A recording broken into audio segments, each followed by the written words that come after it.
Like a sudden magician.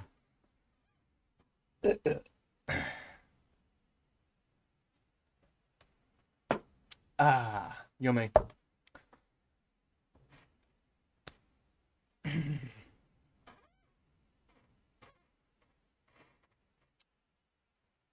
Right, so I'm gonna catch us up on where we was. I believe our protagonist, Winston, Wellston, whatever his name was, is talking to his neighbour, the sweaty one. And his neighbour was telling him about his kid who went on a field trip, then left the field trip to go follow a strange man. Yeah. And then apparently that strange man has been arrested and treated as a traitor of some kind. So that guy's dead. And the neighbour is very proud of his, how old was she? 7-year-old daughter. He's very proud of her. What else? What else? There was talking about that. And he almost let slip, but he didn't. The protagonist almost let slip things, but he didn't. Then that's it, I believe. I think we've all caught up. That's the last thing that I remember anyway. I believe it was page 74. I can't remember the voice of Sam. Parsons, that's the name of his neighbour. Winston is the name of the main character. Okay, right on.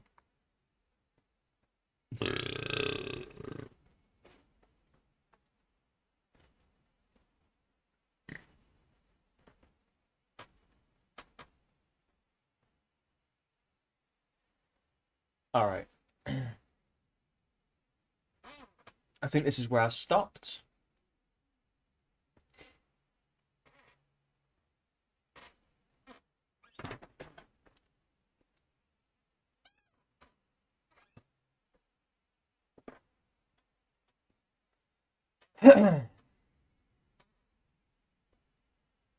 Comrades. Oh yeah, that's right. I was practicing the Russian one, wasn't I? I had a revelation yesterday, by the way, after the Russian suggestion, after I'd finished streaming. I had a revelation on how to do the Russian accent, and I'm gonna give it a shot. I've just got to practice sucking a cock. Hey, blood! Oh, I'm kidding. Jeez. Learn how to take a joke. I'm gonna get into trouble.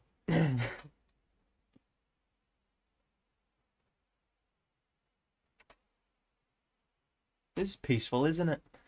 Very peaceful. All right. I'm off. I'm going. I'm doing it.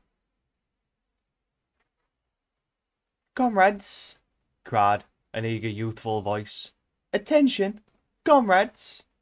We have a glorious news for you. We have won the battle for production. Returns now completed for the output of all classes of consumption goods show the standard of living has risen by no less than 20% over the past year. All over Oceania this morning there were irrepressible spontaneous demonstrations when workers marched out of factories and offices and paraded through the streets with banners, voicing their gratitude to Big Brother for the new, happy life which his wise leadership has bestowed upon us. Here are some of the completed figures. Foodstuffs. The phrase, our new happy life, recurred several times. It had been a favourite of late with the Ministry of Plenty. Parsons, his attention caught by the trumpet call, sat listening with a sort of gaping solemnity, a sort of edified boredom. He could not follow the figures, but he was aware that they were in some way a cause for satisfaction. He had lugged out a huge and filthy pipe, which was already half full of charred tobacco. With the tobacco ration at 100 grams a week, it was seldom possible to fill the pipe to the top. Winston was smoking a Victory cigarette, which he held carefully horizontal. The new ration did not start till tomorrow, and he had only 4 cigarettes left.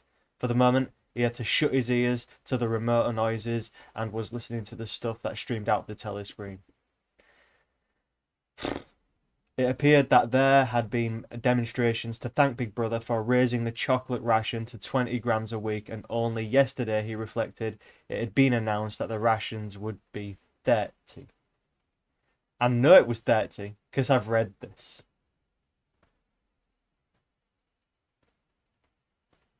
That was to be reduced to 20 grams. Oh, it was 30, it was going to be reduced, and they think it's been raised to 20. Oh, you fucking suckers. Was it possible that they could swallow that after only 24 hours? Yes, they swallowed it. Parsons swallowed it easily. With the stupidity of an animal, the eyeless creature at the other table swallowed it fanatically, passionately, with a furious desire to track down, denounce, and vaporize anyone who should suggest that last week the ration had been 30 grams. Wow, this really does sound very, very familiar, doesn't it?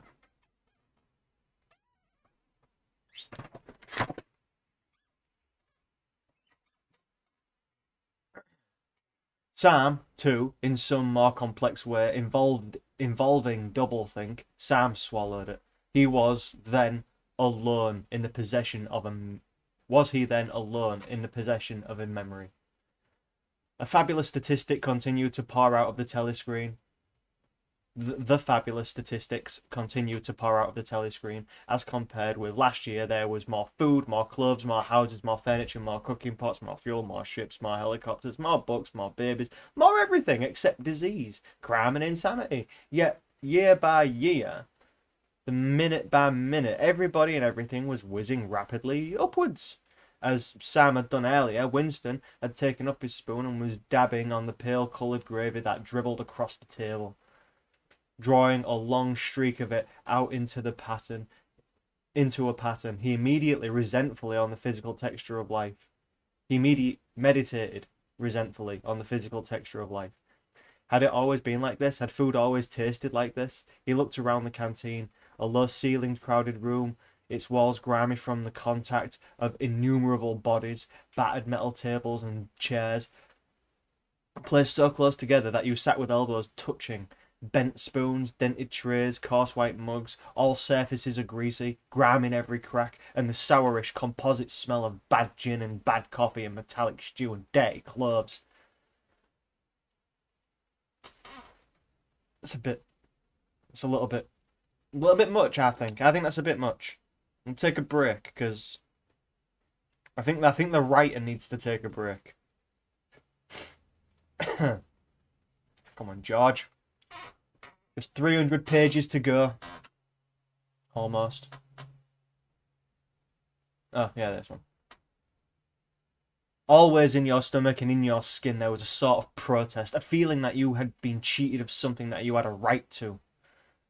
It was true that he had no memories of anything greatly different in any time that he could accurately remember.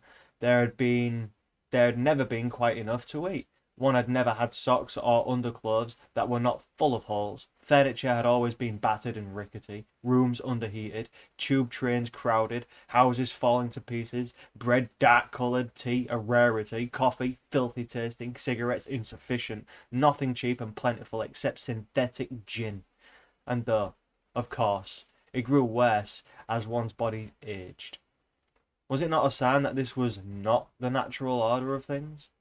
If one's heart sickened at the discomfort and dearth and scarcity, the interminable winters, the stickiness of one's socks, the lifts that never worked, the cold water, the gritty soap, the cigarettes that came to pieces, the food with its strange evil tastes, why should one feel it to be intolerable unless one had some kind of ancestral memory that things had once been different? He looked round the canteen again. Nearly everyone was ugly, and would have still been ugly even if dressed otherwise than in the uniform blue overalls. On the far side of the room, sitting at a table alone, a small, curiously beetle-like man was drinking a cup of coffee, his little eyes darting suspicious glances from side to side. How easy it was, thought Winston, if you did not look about you, to believe that the physical type set up by the party as an ideal. Tall, muscular youths and deep-bosomed maidens, blonde-haired, vital, sunburnt, carefree, existing in the predominant Actually, so far as he could judge, the majority of the people in Airstrip 1 were small, dark, and ill-favoured. It was curious how the beetle-like type proliferated in the ministries. Little dumpy men, growing stout very early in life with short legs, swift scuttling movements, and fat, inscrutable faces with very small eyes. It was the type that seemed to flourish best under the dominion of the party. Oh. There's currently maybe a group of people that are maybe right now doing very maybe the same thing to maybe current maybe leaders and governments and parties. Maybe. Don't you think? Don't you think? And even funnier, if you step outside of party lines, as it's put, you're denounced, you're thrown aside, you're discredited, you're shit on. What's the word people use now? Cancelled. This isn't the Truman Show, bitch. You can't get cancelled, it ain't gonna happen. Being cancelled is something you do to someone else.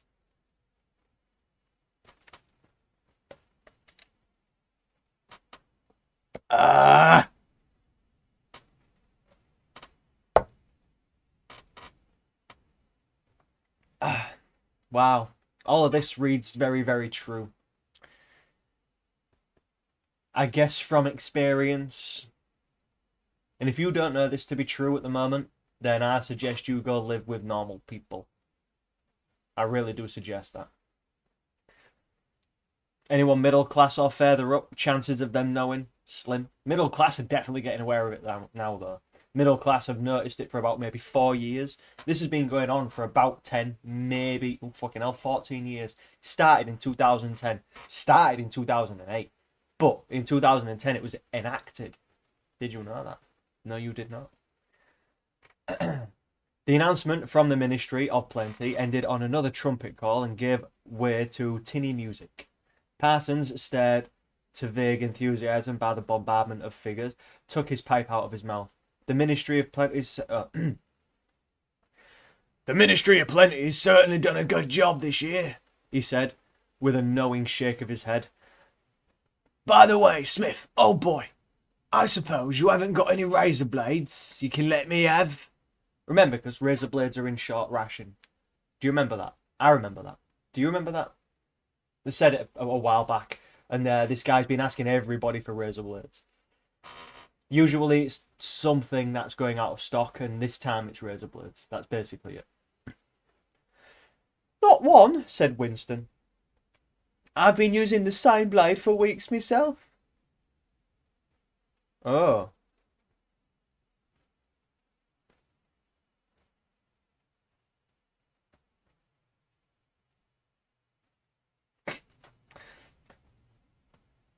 Oh well, just thought I'd ask you, old boy.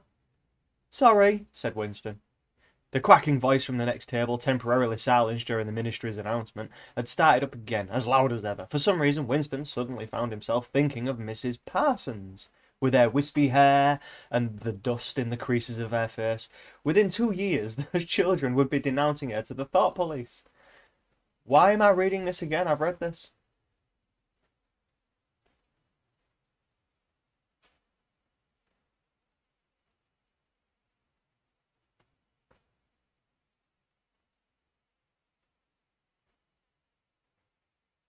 Okay, never mind. Would never be vaporized. The little beetle-like men who scuttle so nimble through the labyrinthine corridors of ministries, they too would never be vaporized. And the girl with dark hair, the girl from the fiction department, she would never be vaporized either. It seemed to him that he knew instinctively who would survive and who would perish. Though just what it was that made for survival, it was not easy to say. At this moment he was dragged out of his reverie with a violent jerk. The girl at the next table had turned partly round and was looking at him. It was the girl with dark hair. She was looking at him in a sad, long way, but with a curious intensity. The instant she caught his eye, she looked away again. That's kind of how that'd go. The sweat started out on Winston's backbone. A horrible pang of terror went through him. It was gone almost at once, but it left a sort of nagging uneasiness behind. Why was she watching him? Why did she keep following him about? Unfortunately, he could not remember whether she had already been at the table when he arrived or had come there afterwards. But yesterday, at any rate, during the 2 minutes hit... Remember that part of the story from the start? From the 2 minutes hit, she had sat immediately behind him when there was no apparent need to do so. Quite likely, her real object had been to listen to him and make sure whether he was shouting loudly enough. His earlier thought returned to him. Probably she was not actually a member of the thought police, and then it was precisely the amateur spy who was the greatest danger of all. He did not know how long she had been looking at him, but perhaps for as much as 5 minutes, and it was possible that his features had not been perfectly under control.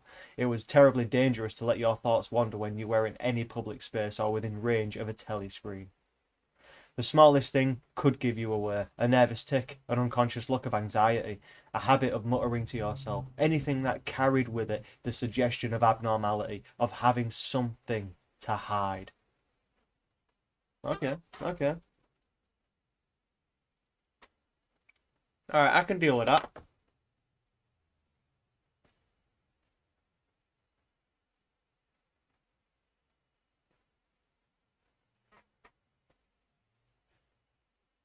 I am doing my hair at the moment now, so you're going to wait a fucking minute.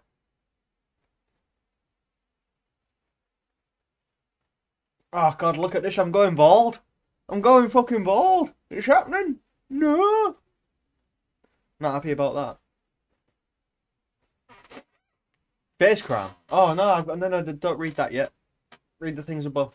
Where was I? Hide.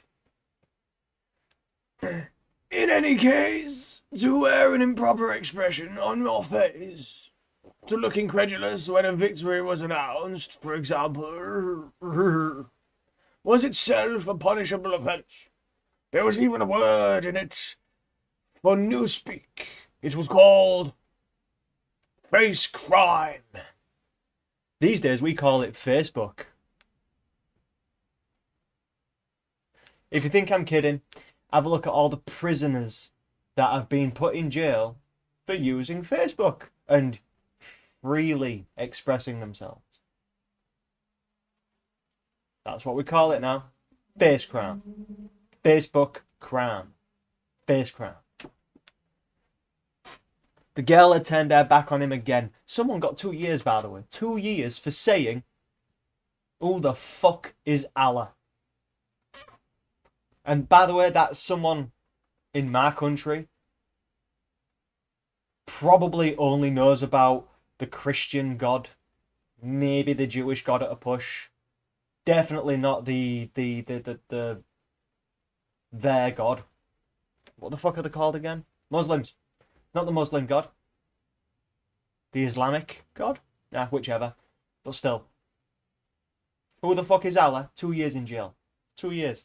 2 years for saying that on face crime and Facebook, one in the same. 1984 is terrifyingly accurate. Either it's by chance this is like this is coincidence, or this is just going to happen. And it's happening. It's happening. It's not happened, it's happening. It's already too late. The girl had turned her back on him again. Perhaps, after all, she was not really following him about. Perhaps it was coincidence that she had sat so close to him 2 days running.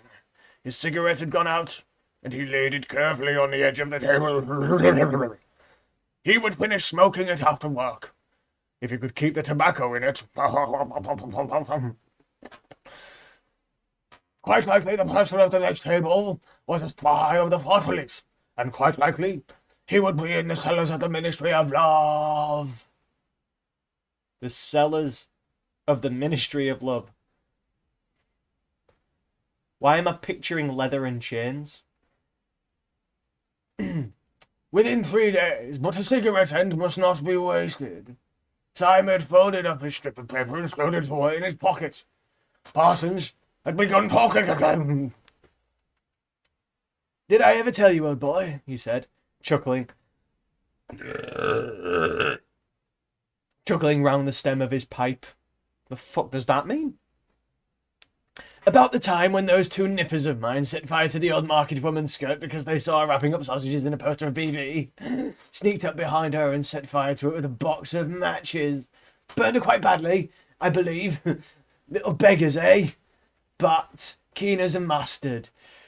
That's a first-rate training they've given them in the spies nowadays. Better than in my day, even. What do you think of the latest things they've served him out with? Ear trumpets for listening through keyholes. My little girl brought one home the other night. Tried it out on our sitting room door and reckoned she could hear twice as much as with her ear to the hole. Of course, it's only a toy, mind you. Still gives them the right idea, eh?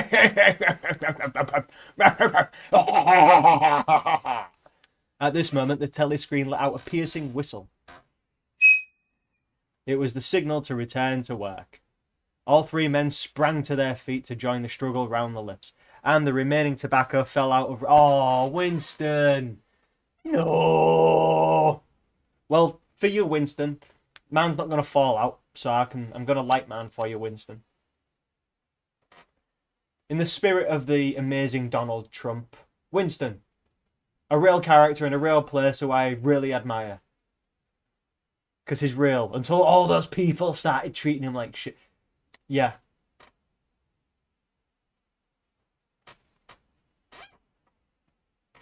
You know, I talk about Hannibal Lecter, and they think I don't know he's fictional. It's like, yeah, you do now. You do now. Come on, mate. Come on, mate. Slow down. Slow your roll. What's going on there? No. Is that the end of the page? Ooh, new chapter.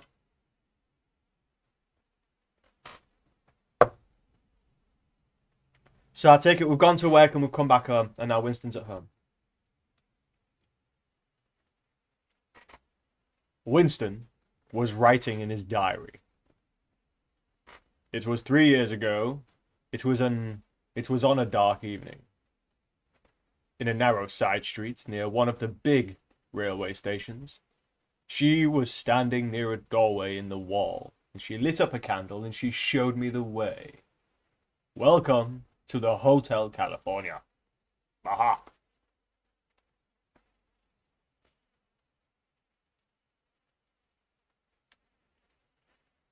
Did you think I was being serious for a moment there? Did you get lost reading it going, I got a minute, this isn't right? Is that what that was? I expect so. Standing near a doorway in the wall. A doorway in the wall. What is a doorway if it's not in a wall? What is a doorway if it's not in if it's not to pass through an obstacle? What is a door? Do you have to say door in the wall? Do you have to say that? Okay, whatever. Under a street lamp that hardly gave any light. She had a young face, painted very thick. It was really the paint that appealed to me. The whiteness of it, like a mask, and the bright red lips.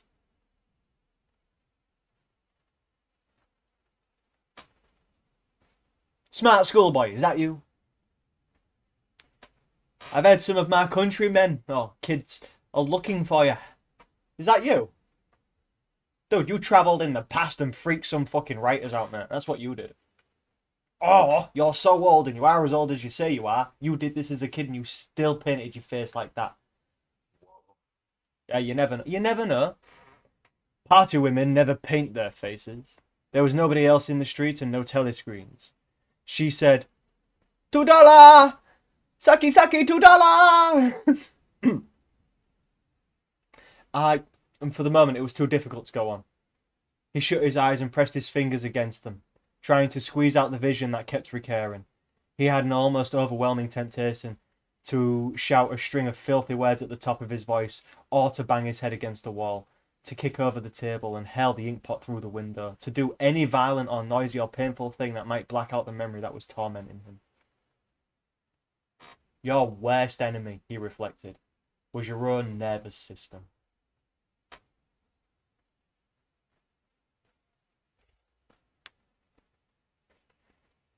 At any moment, the tension inside you was liable to translate itself into some visible symptom He thought of a man whom had passed in the street a few weeks back, a quite ordinary looking man, a party member, aged 35 to 40, tallish, thin, carrying a briefcase. They were a few meters apart when the left side of the man's face was suddenly contorted by a sort of spasm. It happened again just as they were passing one another. It was only a twitch, a quiver, rapid as the clicking of a camera shutter, but obviously habitual. He remembered thinking at the time, that poor devil is done for. And what was frightening was that the action was quite possibly unconscious. The most deadly danger of all was talking in your sleep. There was no way of guarding against that, so far as he could see. He drew his breath and went on writing. Wait, so did he draw his breath or did he write? And how do you draw breath? I'm going to draw some wind. I grew up with comic books. It's 3 lines and then a bunch of billow things at the end. That's how you do wind.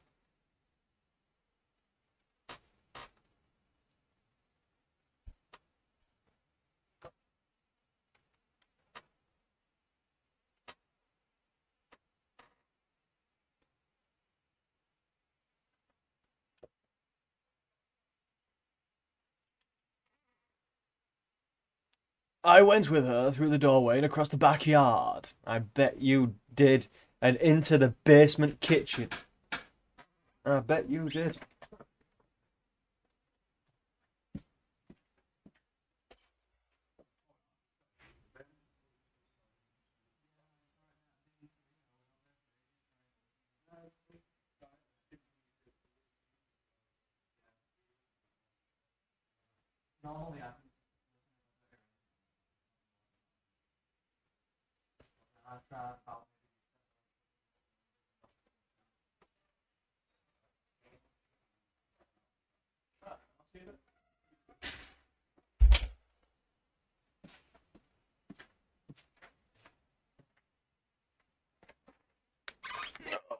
Just a neighbour.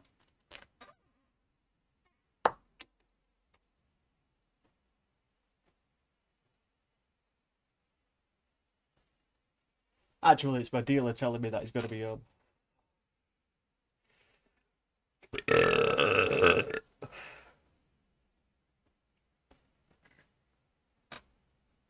There was a bed against the wall. Oh, I bet there was a bed against the wall.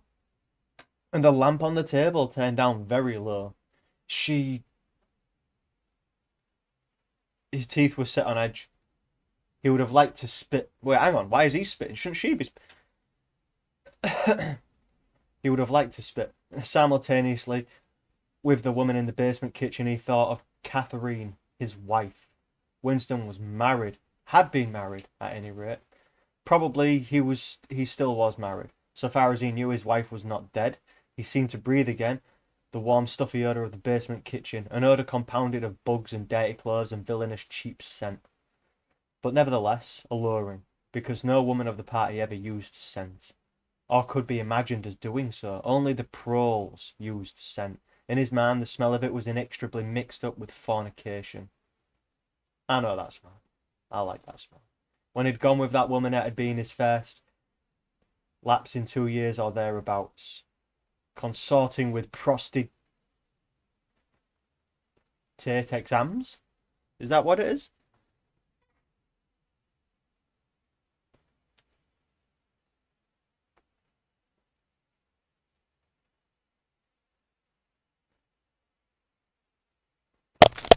Well, that was a fucking mistake, wasn't it? Sorry about that. Whoops.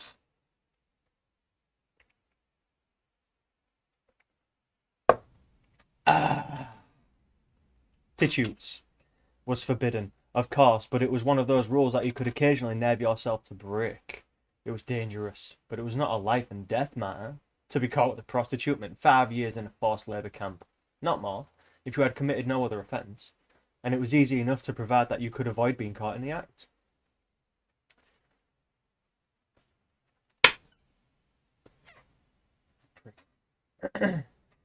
The poorer quarters swarmed with women who were ready to sell themselves. Some could even be purchased for a bottle of gin, which the pros were not supposed to drink. Tacitly, the party was even inclined to encourage prostitution as an outlet for instincts which could not altogether be suppressed. Merely debauchery. did not matter very much, so long as it was furtive and joyless and only involved the women of a submerged and despised class. Huh. That's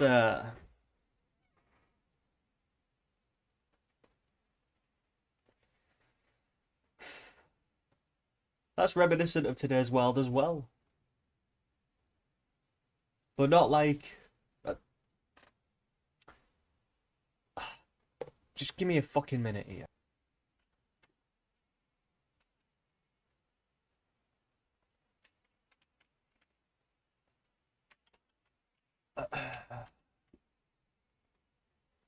Fucking hell. 1949.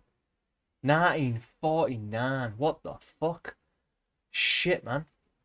Okay, so, back then, the way you'd have seen this, about them being with lower class women, is that prostitutes are pretty much desperate folk. Pretty much.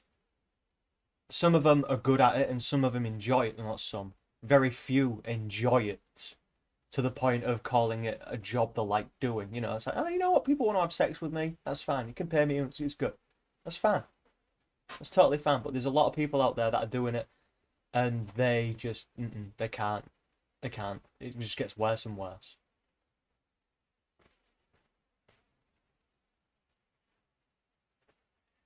But back then, let's say the 40s, let's say this was written in 48 in one big go. You've got people with money and you've got people without money, and you've got a lot of people who are basically feeling the same effects from the war. The Second War, whichever one you want to think about. And there was rationing, there was depression, there was all sorts of shit going on. I can only imagine he's thinking of this in terms of politics, politicians. He isn't seeing the celebrity fame status that movies have brought to this point in 49. Interesting. The internet has really brought all this massive... Never mind. Never mind. The unforgivable crime was promiscuity between party members. But though this was one of the crimes that the accused in the great pages invariably confessed to, it was difficult to imagine any such thing actually happening. The aim of the party was not merely to prevent men and women from forming loyalties which it might not be able to control. Its real, undeclared purpose was to remove all pleasure from the sexual act. Is that it? Is that all this is for? Just to stop people enjoying sex? Did someone have bad touch? Is that what it was? If I didn't enjoy it when I was 13, I'm not going to enjoy it now. Maybe Uncle Jack was just a problem. You know what I mean? And you're just lashing out at the world for that. Maybe.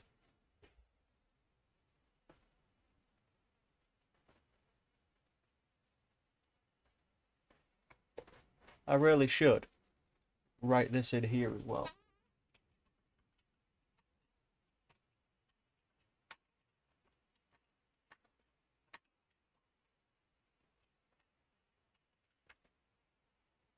There we go.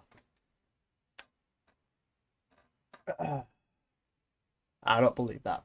I don't believe that. Not love so much as eroticism was the enemy, inside marriage as well as outside of it. All marriages between party members had to be approved by a committee appointed for the purpose, and though the principle was never clearly stated, permission was... Oh, I've done it again, haven't I? Always refused if the couple concerned gave the impression of being physically attracted to one. Okay. Can we get married? Whoop. Whoop. Can we get married? No. You just want to touch her and do stuff with her. No, that's gross. You're not allowed to have sex like that. No, you're not getting married. And if we catch you having sex, you've got problems. I don't think so. This feels weird.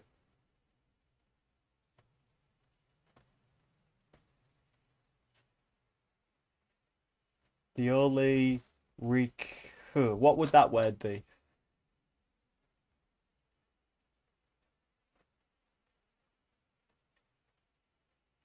The only recent recovery.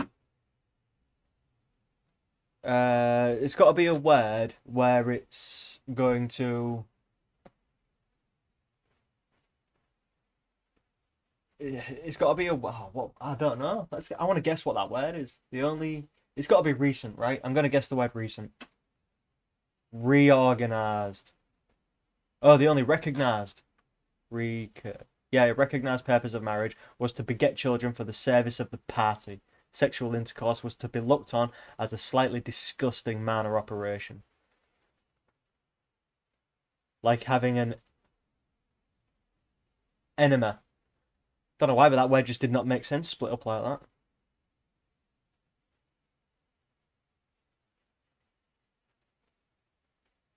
This again was never put into plain words, but in an indirect way it was rubbed into every party member from childhood onwards.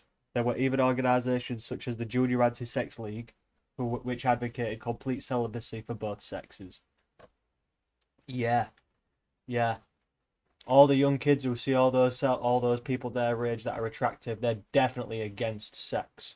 And if they are against sex, they're weird.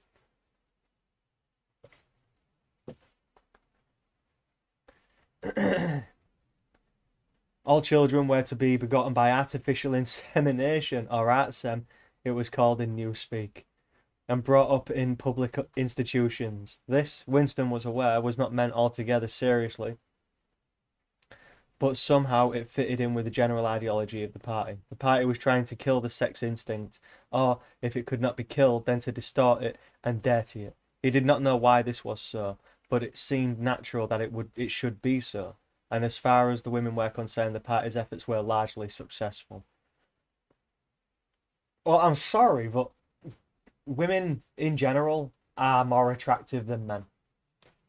They just are. They just are. Even women agree with me. That's how much that's true. Even women agree with me. If you get like 1,000,000 men and 1,000,000 women, and then you get them all to judge each and every one of them, most of them are going to say the women are definitely more attractive, for sure, for sure. Because men, we are ugly. We're hairy, we're messy, we're ugly, we stink. It's no. I don't think the women think it's successful. I think they're just brainwashed that way. He thought again of Catherine, that's his wife, who he's not sure if he's still married to her. It must be 9, 10, nearly 11 years since they had parted. It was curious how seldom he thought of her. For days at a time, he was capable of forgetting that he had ever been married. They had only been together for about 15 months. The party did not permit divorce, but it rather encouraged separation in cases where there were no children. Catherine was a tall, fair-haired girl, very straight, with splendid movements. She had a bold, aquiline face, and a face that one might have called noble, until one discovered that there was as nearly as possible nothing behind it. Very early in her married life, he had decided, though perhaps it was only that he knew that her, more intimately, that he knew most people, than he knew most people. That, please, is this how this is old writing? This is just, it'll get better with time. That she had, without exception, the most stupid, vulgar, empty man that I'd ever encountered. He had ever encountered. My God, I'm gonna slow down. She had not thought of her. She had not a thought in her head that was not a slogan, and there was no imbecility, absolutely none, that she was not capable of swallowing if the party handed it out to her. The human soundtrack he nicknamed her in his own mind. Okay, that's pretty funny. Yet he could have endured living with her if it had not been for just one thing. Sex.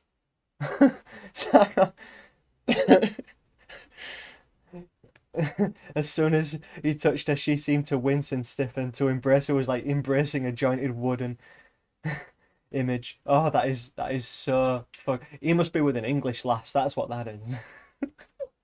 Much. Calm down. Calm down.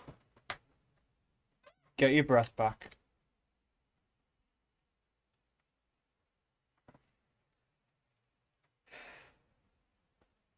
This keeps cracking me up, by the way. This book. This keeps cracking me up. There's this neighbour who's got. He says she's about 30, but she's wrinkled to shit, and it's like she's got dust in the creases of her face. And I thought that was funny. And then later on, he's having a conversation with her, and then he realizes there's actually dust in the creases of her face. Thanks. And now I'm imagining a 30-year-old haggard woman with dust just like flaking out of her face, from the nuts. And what was strange was that even when she was clasping him against her, he had the feeling that she was simultaneously pushing him away with all her strength. The rigidity of her muscles managed to convey that impression. She would lie there with shut eyes, neither resisting nor cooperating, but submitting. It was extraordinarily embarrassing, and, after a while, horrible. But even then, he could have borne living with her if it had been agreed that they should remain celibate. But curiously enough, it was Catherine who refused this. They must, she said, produce a child if they could. So the performance continued to happen, once a week, quite regularly, whenever it was not impossible. She even used to remind him of it in the morning as something which had to be done that evening, which must not be forgotten. She had two names for it. One was making a baby, and the other one was our duty to the party. Yes, she had actually used that phrase. Quite soon, he grew to have a feeling of positive dread when the appointed time arrived. I reckon that's what's going to be said.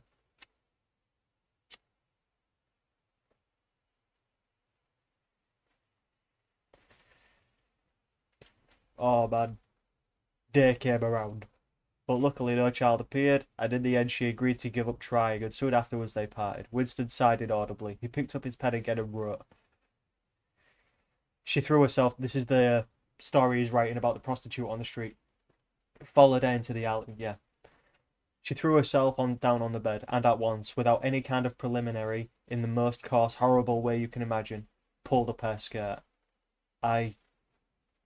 He saw himself standing there in that dim lamplight, with the smell of bugs and the cheap scent in his nostrils, and in his heart a feeling of defeat and resentment, which, even in that moment, was mixed up with the thought of Catherine's white body frozen over her hypnotic power of the party. Why did it always have to be like this? Why could he not have a woman of his own instead of these filthy scuffles at intervals of years? But a real love affair was an almost unthinkable event.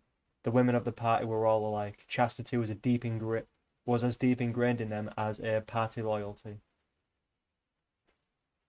Ignore that. By careful early conditioning, by games and cold water, by rubbish that was dinned into them at school, and the spies and the youth league, by lectures, parades, songs and slogans, the martial music, natural feeling had been driven out of them. His reason told him that there must be exceptions, but his heart did not believe it. They were all impregnable, as the party intended that they should be, and what he wanted more even than to be loved was to break down that wall of virtue, even if it were only once in his whole life. The sexual act successfully performed was rebellion. Desire was thought crime. Even to have awakened Catherine, if he could have achieved it, would have been like a seduction, although she was his wife. But the rest of the story had got to be written down, he wrote. And I turned up the light, and when I saw her in the light, after the darkness, the feeble light of the paraffin lamp had seemed very bright. For the first time he could see the woman properly. He had taken a step towards her and then halted, full of lust and terror. He was painfully conscious of the risk he'd taken in coming here. It was perfectly possible that the patrols would catch him on the way out. For that matter, they might be waiting outside the door at this moment. If he went away without even doing what he had come here to do, it had got to be written down. It had got to be confessed. What he had suddenly seen in the lamplight was that woman was old. The paint was plastered so thick on her face that it looked as though it might crack like a cardboard mask. There were streaks of white in her hair, but the truly dreadful detail was that her mouth had fallen a little open, revealing nothing except a cavernous blackness. She had no teeth at all. Oh, he wrote hurriedly in a scrabbling handwriting. When I saw her in the light, she was quite an old woman, 50. 50 years old at least. But I went ahead and did it just the same. Ah! Poor bastard. Ah, poor bastard.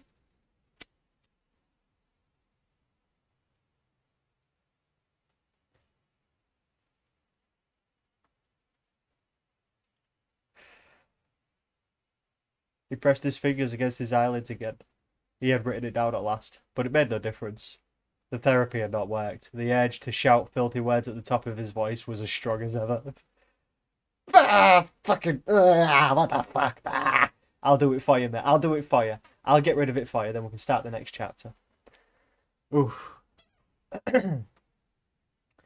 This is, that was kind of disturbing to read. I don't like that. That was gross. That was gross.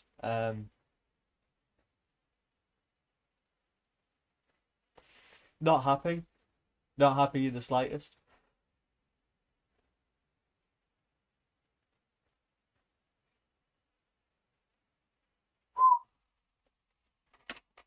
Chapter 7.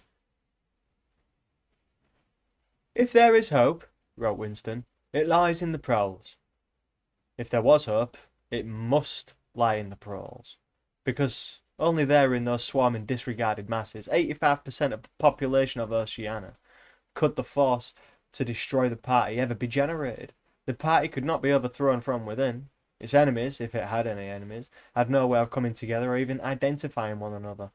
Even if the legendary Brotherhood existed, as just possibly it might, it was inconceivable that its members could ever assemble in larger numbers than 2s and 3s. Rebellion meant a look in the eyes, an inflection of the voice at the most, an occasional whispered word. But the proles, if only they could somehow become conscious of their own strength, would have no need to conspire. Are you listening? Are you paying attention? This is how governments get your control.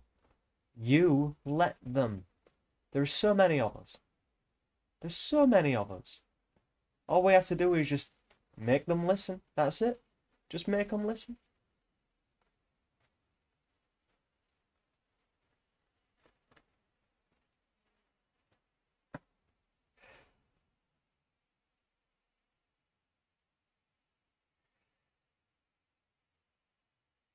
They need only rise up and shake themselves like a horse shaking off flies.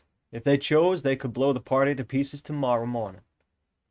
Surely sooner or later it must occur to them to do it, and yet... He remembered how once he had been walking down a crowded street with a tremendous shout of hundreds of voices, women's voices, had burst from the side street a little way ahead. It was a great formidable cry of anger and despair. A deep loud, oh, oh, oh, oh, oh, oh! Thanks, Kinnison. You really made that funny. That was humming on like a reverberation of a bell. His heart had leapt. It's started, he had thought. A riot. The proles are breaking loose at last. When he had reached the spot, it was to see a mob of 200 or 300 women crowding the round stalls of a street market, with faces as tragic as though they had been the doomed passengers on a sinking ship. But at this moment, the general despair broke down into a multitude of individual quarrels. It appeared that one of the stalls had been selling tin saucepans. Well, that's good. They were wretched, flimsy things, but cooking pots of any kind were always difficult to get. Now the supply had unexpectedly given out. The successful women, bumped and jostled by the rest, were trying to make off with their saucepans, while dozens of others clamored around the stall, accusing the stall-keeper of favoritism, and of having more saucepans somewhere in reserve. There was a fresh outburst of yells. 2 bloated women, one of them, with her hair coming down, had got a hold of the same saucepan and were trying to tear it out of one another's hands. For a moment, they were both tugging, and the handle came off. Winston watched them disgustedly. And yet, just for a moment, what almost frightening power had sounded in that cry from only a few hundred throats? Why was it that they could never shout like that about anything that mattered? He wrote. Because YouTube. If YouTube's recommending this, I'm happy with that. I think it's recommending it. First of all, I'm reading 19. It's a book. This is a book, and I'm reading this. It was written in 19 or published in 1949, and it is incredible. I am now, I think, 80 pages in. There's a page number at the bottom here somewhere. 90 pages in, and I don't know. I don't know. But yeah, if YouTube's recommending this to you, I don't know. Stick around. Maybe it's funny. Maybe it's not. Maybe it's interesting. Maybe it's informative. You never know. But there you go, Leon. Why don't you just give me a suggestion for an accent to butcher, and I'll give you my best shot. That's the best I can do.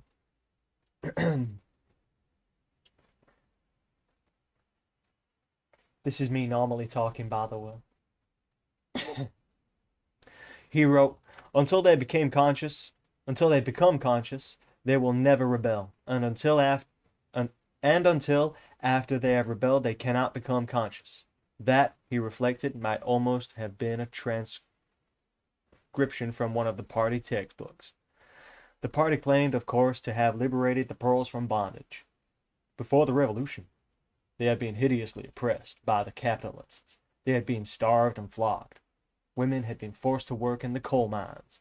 Women still did work in the coal mines, as a matter of fact. Children had been sold into the factories at the age of 6. But simultaneously, true to the principles of doublethink, the party taught that the proles were natural inferiors who must be kept in subjection. Like animals, by the application of a few simple rules, in reality, very little was known about the proles. It was not necessary to know much. So long as they continued to work and breed, their other activities were without importance, left to themselves like cattle turned loose upon the plains of Argentina. They had reverted to a style of life that appeared to be normal, natural to them, a sort of ancestral pattern. They were born, they grew up in the gutters, they went to work at 12, they passed through a brief blossoming period of beauty and sexual desire, they married at 20, they were middle-aged at 30, they died for the most part at 60, heavy physical work, the care of home and children, petty quarrels with neighbors, films, football, beer, and above all gambling, filled up to the horizon of their minds. That sounded pretty fun. Yeah, I'll go with that.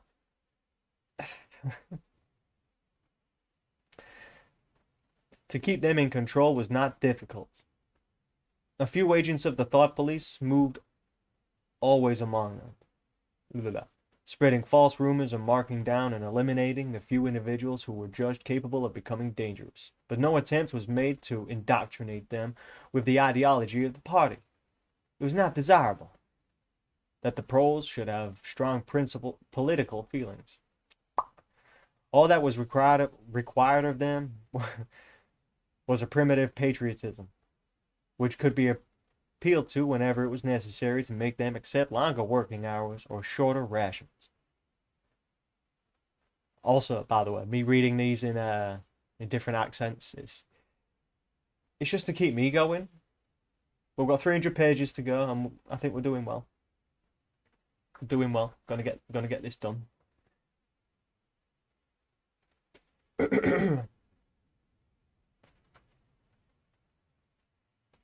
And even when they became discontented, as they sometimes did, their discontent led nowhere, because being without general ideas, they could only focus it on petty specific grievances. The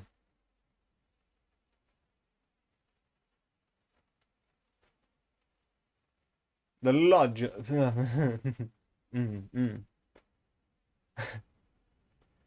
The larger evils invariably escaped their notice. The great majority of proles did not even have telescreens in their homes. Even the civil police interfered with them very little. There was a vast amount of criminality in London, a whole world within a world of thieves. Bandits, prostitutes, drug peddlers, and racketeers of every description. But since it all happened among the proles themselves, it was of no importance. Oops. In all questions of morals, they were allowed to follow their ancestral code. The sexual puritanism of the party was not imposed upon them. Promiscuity went unpunished. Divorce was permitted. For that matter, even religious worship could have been permitted if the prose had shown any sign of needing or wanting it. They were beneath suspicion. As the party slogan put it, prose and animals are free. Winston reached down and cautiously scratched his varicose ulcer. It had begun itching again. The thing you invariably came back to was the impossibility of knowing what life before the revolution had really been like. He took out of the drawer a copy of a children's history textbook which had borrowed from Mrs. Parsons and began copying a passage into the diary.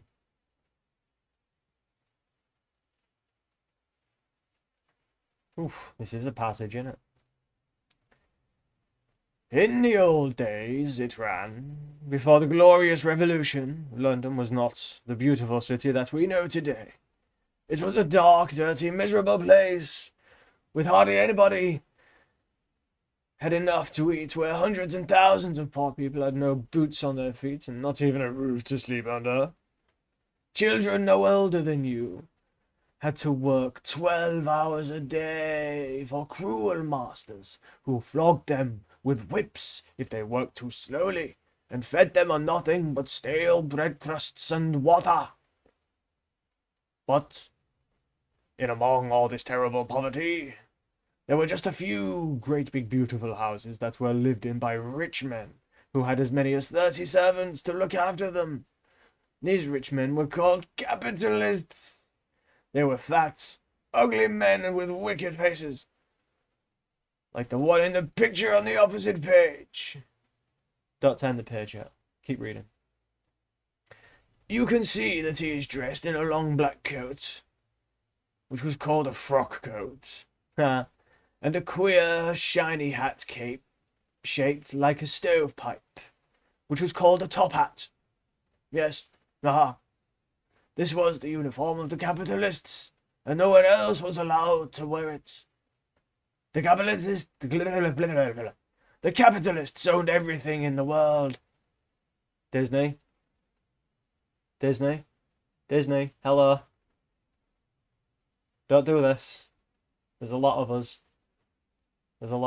Don't do this.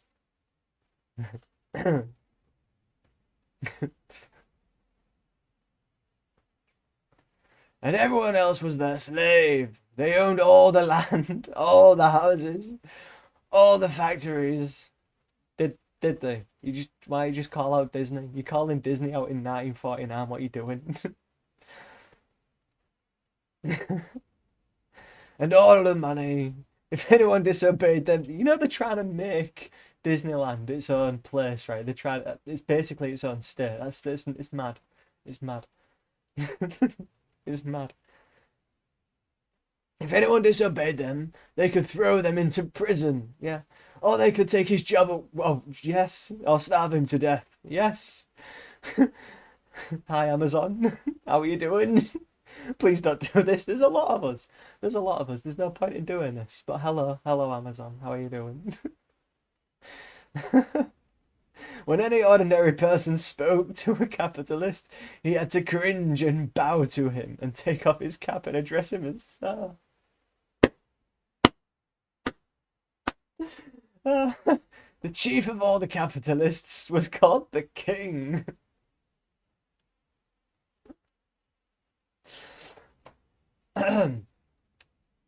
But he knew the rest of the catalogue. There would be mention of the bishops and the lawn sleeves and the judges and the airman robes and the pillory and the stocks and the treadmill and the cat and nine tails and the Lord Mayor's banquet and the practicing of kissing at the Pope's toe. And there was also something that called the Just Prime Noctis, with kissing the Pope's toe. What? Okay, which would probably not be mentioned in a textbook for children. It was the law by which every capitalist had the right to sleep with any woman working in one of his factories. Huh. Hi, Harvey Weinstein. How could you tell how much of it was lies? It might be true that the average human being was better off now than he had been before the revolution. The only evidence to the contrary was the mute protest in your own bones. The instinctive feeling that the conditions you lived in were intolerable, and at some other time they must have been different.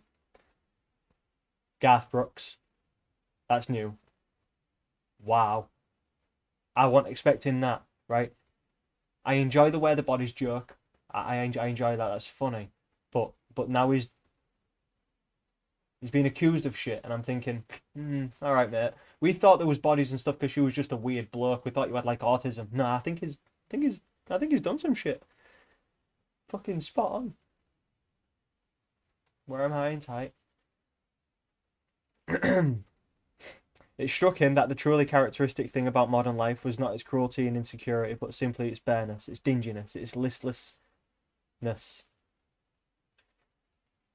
Life, if you looked about you, bore no resemblance not to the lies that streamed out of the telescreens, but even to the ideals that the party was trying to achieve. Great areas of it, even for a party member, were neutral and non-political. A matter of slogging through dreary jobs, fighting for a place on the tube, darning a worn-out sock, cadging a saccharine tablet, saving a cigarette end. The ideal set up by the party was something huge, terrible and glittering, a world of steel and concrete, monstrous machines and terrifying weapons, a nation of warriors and fanatics, marching forward in perfect unity, all thinking the same thoughts and shouting the same slogans, perpetually working, fighting, triumphing, persecuting. 300 million people, all with the same face. The reality was decaying. Dingy cities, where underfed people shuffled to and fro in leaky shoes, in patched-up 19th century houses that smell always of cabbage and bad lavatories. He seemed to see a vision of London, vast and ruinous, a city of 1,000,000 dustbins, and mixed up with it is a picture of Mrs. Parsons, a woman with a lined face, wispy hair, fiddling helplessly with a blocked waste pipe. He reached down and scratched his ankle again. Day and night the telescreens bruised your ears with statistics proving that today people had more food, more clothes, better houses, better recreations, than they lived longer. That they lived longer, worked shorter hours, were bigger, healthier, stronger, happier, more intelligent, better educated than the people of 50 years ago. Not a word of it could ever be proved or disproved. The party claimed, for example, that today 40% of adults proles were literate. Before the revolution, it was said the number had only been 15%. The party claimed that the infant mortality rate was now only 160 per 1,000, whereas before the revolution it had been 300, and so it went on. It was like a single equation with two unknowns.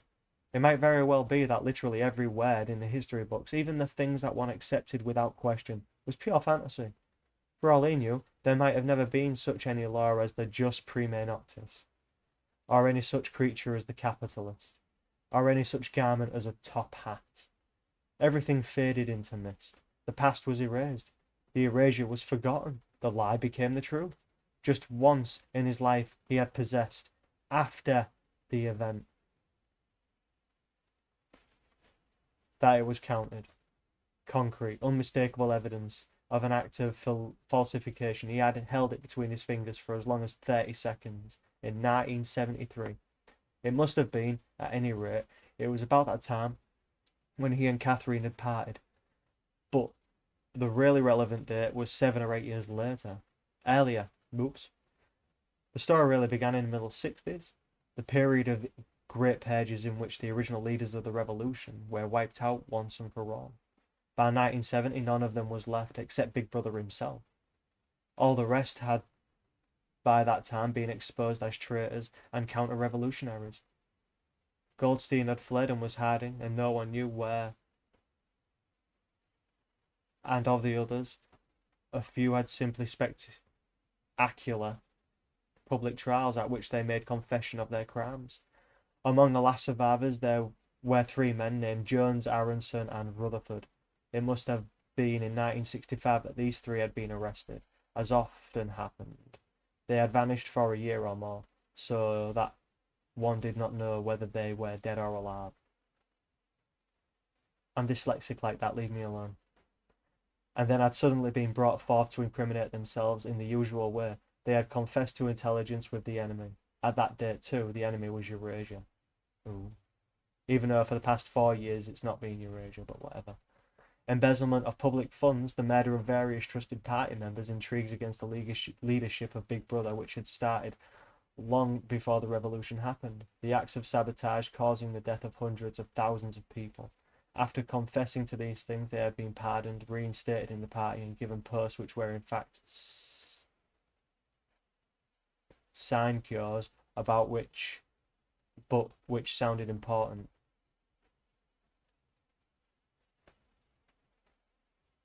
Okay, all three had written long, abject articles in the Times analysing the reasons for their defection and promising to make amends. Alright, I'll stop there for a moment.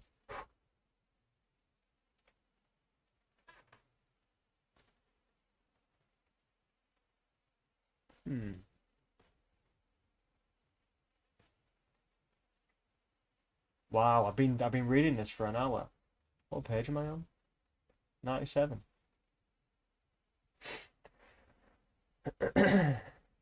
Okay.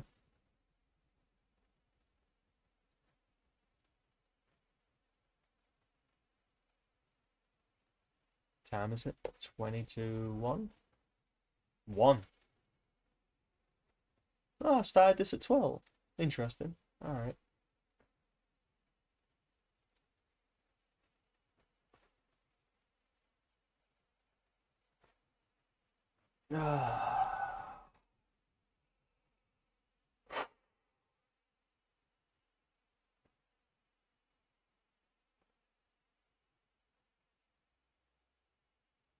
Meh.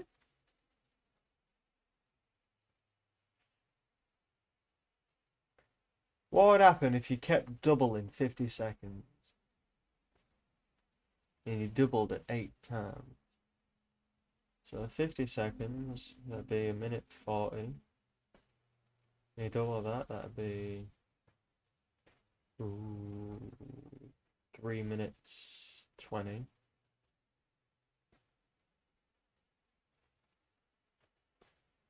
You double that, that'll be 6 minutes.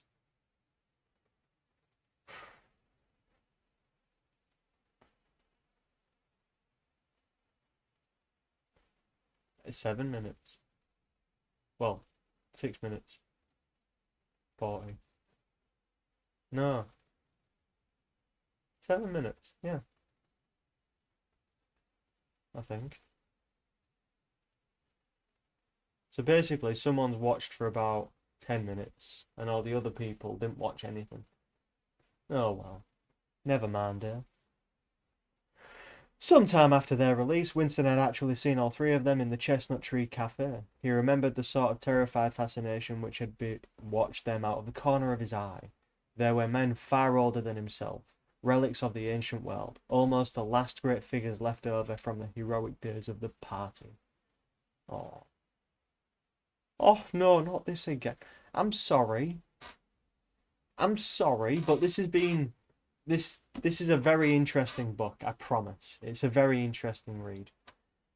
I've truly enjoyed it. It's made me laugh. It's grossed me out. It's a wonderful story. It really is.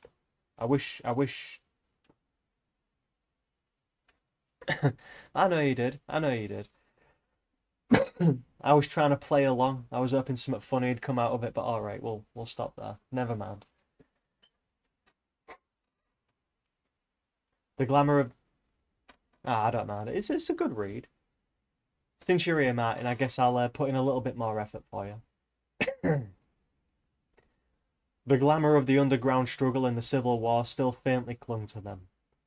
He had the feeling, though already at the time, facts and dates were growing blurry, that he had known their names for years earlier than he had known that of Big Brother. But also they were outlaws, enemies, untouchables, doomed with absolute certainty to extinction within a year or two. No one who had once fallen into the hands of the thought police ever escaped in the end. There were corpses waiting to be sent back to the grave. So to give you a very brief synopsis of what you've missed so far from what we've read, after he met that woman in the apartment, you know, and did the thing with the pipe and whatnot. Um, he went back to work. Something happened at work, with the telescreen that did a thing, and there was a bunch of people watching and listening. You got a couple of ideas from others. You learnt a little bit about the world, and he goes back home and he starts writing in his book, and then he's writing basically a dirty story. He's writing a story he remembers years ago where he went to go find a prostitute down the street, and he's looking at it and he's like, oh wow, there's a lot of makeup on you, but whatever. Goes down into a basement, into a dungeon with a bed and stuff. And he's like, oh, it's dark in here, and it turns on the light, turns it up a little bit brighter, and he sees that she is old. She's like 50 something, and the makeup that's on her is so thick, it looks like it's going to crack like broken, dried cardboard. It was the weirdest thing to read out loud, not knowing what's coming up. And apparently there's a ritual where you've got to kiss the Pope's toe. That was a little bit earlier. You've got to kiss the Pope's toe for something. And they teach kids about that. Don't ask. Apparently the party is trying to stop people enjoying sex.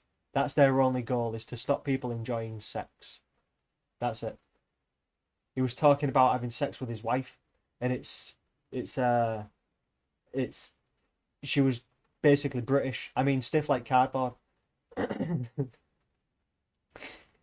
But yeah, that's all you've missed so far, and now we're just going through a little bit extra stuff, but you've not missed much. And trust me, I've skipped about 10 pages for you by doing that. Maybe 20. I have a drink somewhere and I can't fucking find it.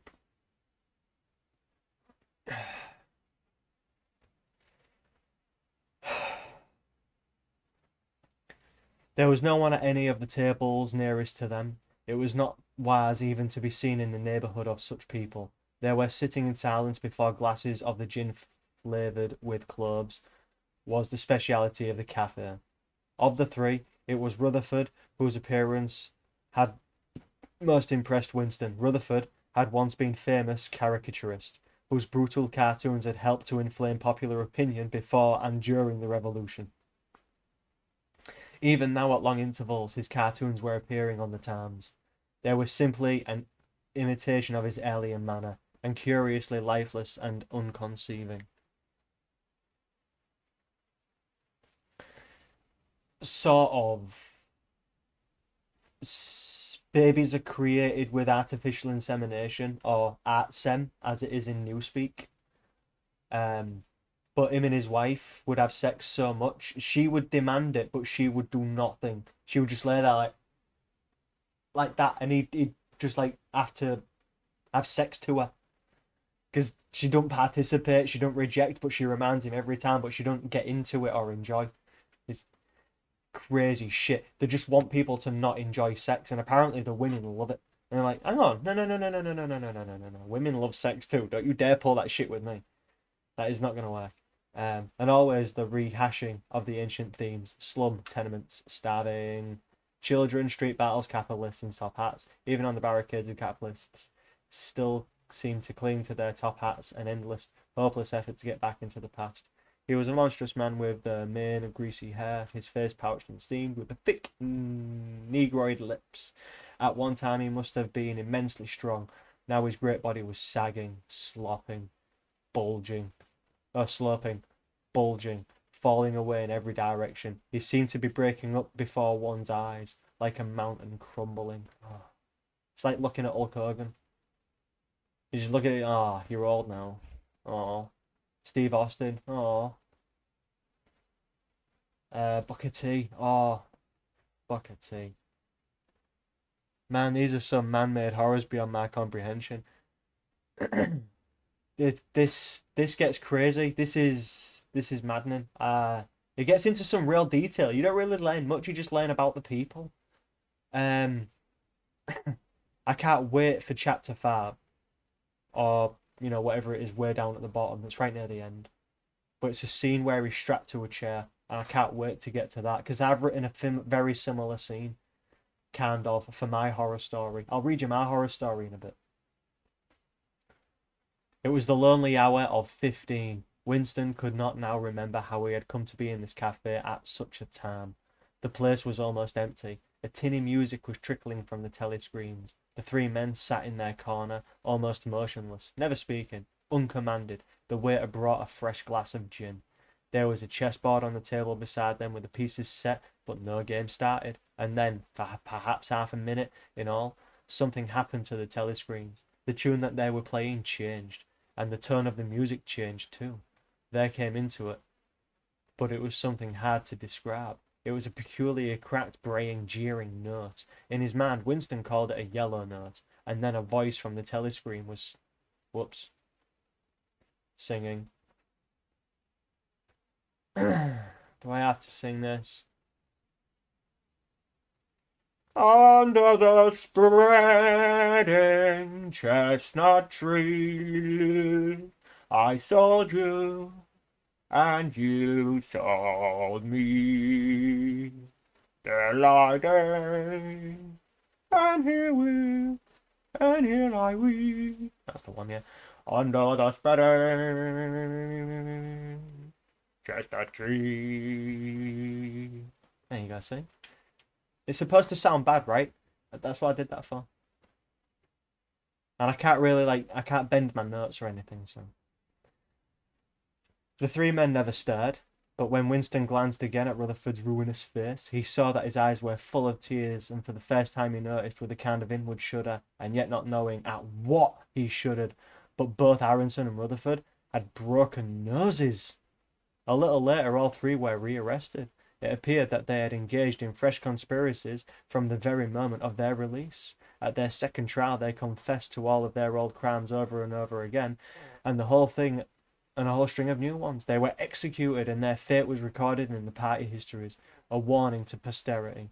About 5 years after this, in 1973, Winston was unrolling a wad of documents which had just flopped out of the pneumatic tube onto his desk when he came on a fragment of paper which had evidently been slipped in among the others and then forgotten.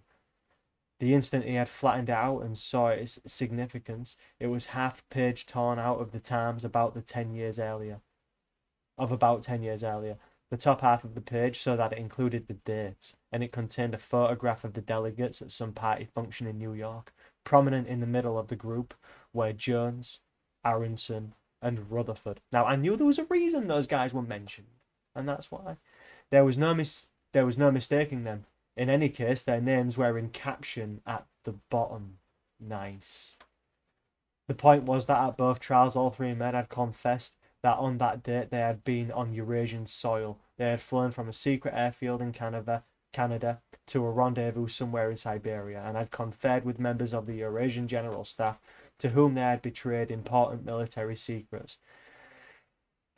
The date had stuck in Winston's memory because it chanced to be Midsummer Day, but the whole story must be on record in countless other places as well. There was only one possible conclusion. The confessions were lies. Of course, this was not in itself a discovery. Even at the time, Winston had not imagined that the people who were wiped out in the pages had actually committed the crimes that they were accused of. But this was concrete evidence. It was a fragment of the abolished past, like a fossil bone which turns up in the wrong stratum and destroys a geological theory. It was enough to blow the party to atoms. In some way, it could have been published to the world, and its significance made known. He had gone straight on working. As soon as he saw what the photograph was and what it meant, he had covered it up with another sheet of paper. Luckily, when he unrolled it, it had been upside down from the point of view of the telescreen. He took the scribbling pad on his knee and pushed back his chair, so as to get away from the telescreen, as far from the telescreen as possible. Oof, need to take a break. I'm starting to stutter and shit. So he's got old friends. He's noticed they're in an old picture, but they're vanished from all recent documents. And now he's trying to hide it from the telescreen. That's not a good idea. He's going to get caught. He's going to get caught. And if he ain't going to get caught, he's going to look like he's going to get caught. Definitely. To keep your face expressionless was not difficult, and even your breathing could be controlled, with an effort, but you could not control the beating of your heart, and the telescreen was quite delicate enough to pick it up. He let what he judged to be 10 minutes go by, tormented all the while by the fear that some incident, a sudden drought blowing across his desk for instance, would betray him. Then, without uncovering it again, he dropped the photograph into the memory hole, along with some other waste papers. Within another minute, perhaps it would have crumbled into ashes. And that was 10, 11 years ago. Today, probably, he would have kept that photograph. It was curious that the fact of having held it in his fingers seemed to have him make a difference even now. Whatever. When the photograph itself, as well as the events it recorded, was only memory. Was the party's hold upon the past less strong? He wondered, because a piece of evidence which existed no longer had once existed. But today, supposing that it could be somehow resurrected from its ashes, the photograph might not even be evidence. Already, at the time when he made his discovery, Oceania was no longer at war with Eurasia, and it must have been to the agents of East Asia that the three dead men had betrayed their country. Since then there had been other changes, 2, 3, he could not remember how many. Very likely the confessions had been rewritten and rewritten until the original facts and dates no longer had the smallest significance. The past was not only changed, but changed continuously. What most afflicted him was the sense of nightmare, was that he had never clearly understood why the huge imposture was undertaken.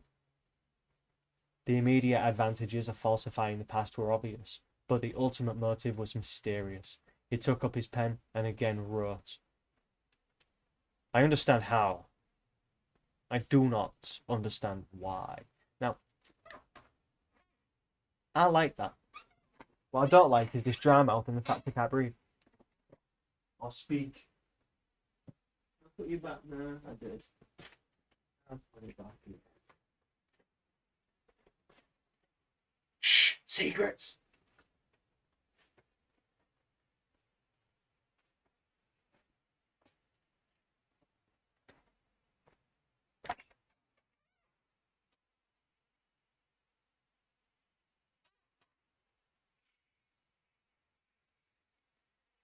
And this was written in 1949, by the way.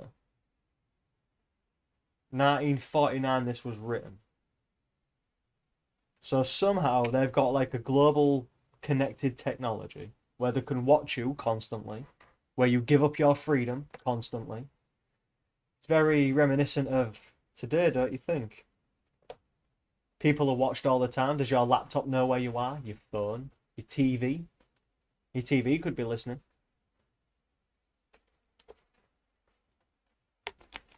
All of this rings so fucking true right now. It is frightening.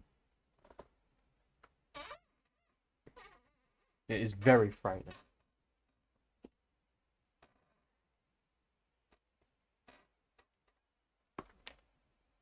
He wondered, as he had many times wondered before, whether he himself was a lunatic. Perhaps a lunatic was simply a minority of one. At one time it had been a sign of madness to believe that the earth goes round the sun. Today, to believe that the past is inalterable, he might not be alone in holding that belief, and if alone, then a lunatic.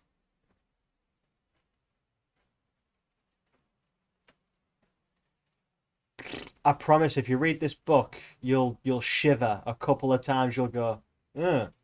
You'll realise this was written in 1949, and as you read it, you'll see the connections. You'll see how it really does, and it doesn't connect in a small way. This connects massive.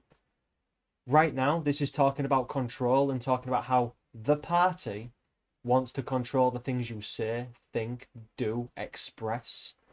Do you know of any parties at the moment that do that? And if you step outside the party line, you are discounted, discontinued, and completely forgotten? Do you know of anything like that right now? LGBT. That's just my opinion, but I see that all the time. Those people thought they were getting somewhere, and now they're all starting to fight each other. So it's working. It's done it. And then you've got the other parties as well. You've got all the other people that hang around together. The abortionists, the feminists, all those people get together, and then they start fighting each other because they don't completely agree. It gets so close to being just a prediction of the future. It's so close. It's almost like a futurementary. Not a documentary, a futurementary. That's what it feels like.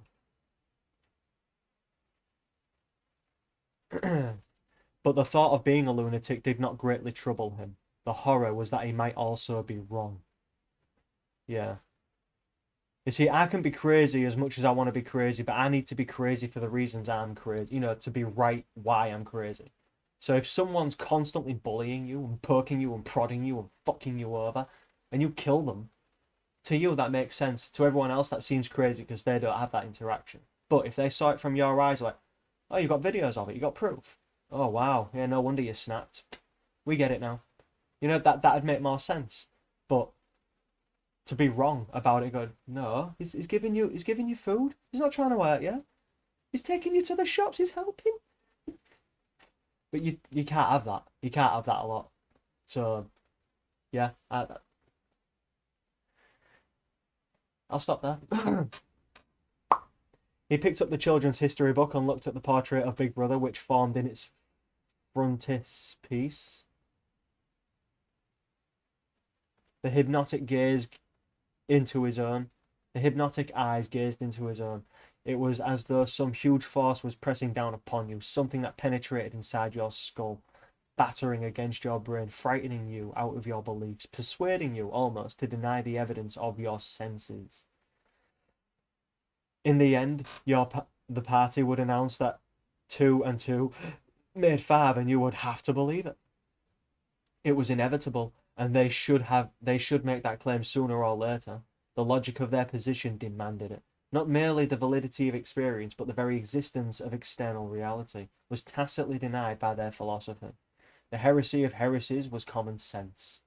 And what was terrifying was not only they would kill you for thinking otherwise, but that they might be right. For after all, how do we know that 2 and 2 make 4? Or that the force of gravity works? Or that the past is unchangeable? If both the past and external world exist only in the mind, and if the mind itself is controllable, what then? But no, his courage seemed suddenly to stiffen of its own accord. The face of O'Brien, not called up by any obvious association, had floated into his mind. He knew with more certainty than before that O'Brien was on his side. Well, the way it's described it so far, since you bring this up, Big Brother, he was a political party leader at some point. At least 4 or 5 years ago, he was in 1984, as they're calling it, or as he's calling it.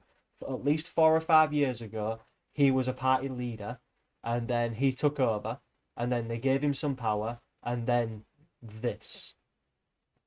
This is where they are now. So everything in the past has been changed. They've done a Stalin. They've taken people out of pictures. They've removed them from records. They've rewritten newspapers. They've completely confiscated anything that contradicts anything else. Every single thing has been removed because of his command, including wars. They used to have a fight with other countries, other places like Eurasia, East Asia, but now they're friends and they're enemies with other people instead. And that's not right because they've just come out of war. You're not actually friends. What are you talking about? This is weird. We know there've just been a war. We've just stopped fighting it. No, don't know what you're talking about. There's been no war. You're saying there's a war. Come with me. Come with me. Come. There you go. There's been no war. There's been no war. We've never had a war. And that's all they've been doing. Just completely forcing everyone to submit. And that's what's happened. So that's who Big Brother is. Whether or not it's actually a guy anymore, he is still the figurehead and the face. Still. Whether or not it's still a guy, the idea came from an original party member called the Big Brother. That's how it started.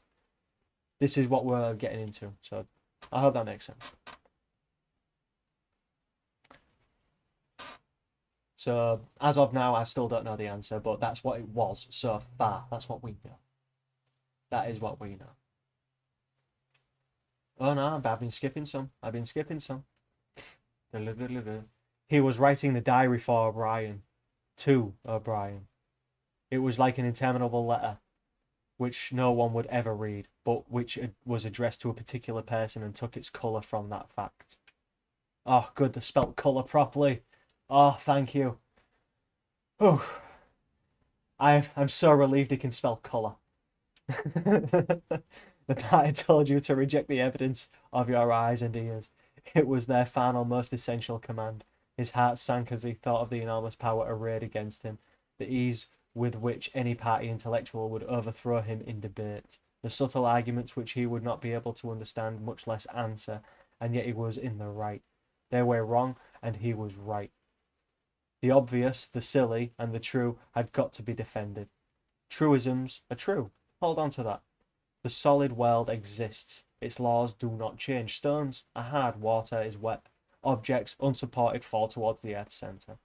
With the feeling that he was speaking to O'Brien, and also that he was setting forth an important axiom. He wrote, "Freedom is the freedom to say that 2 + 2 make 4. If that is granted, all else follows."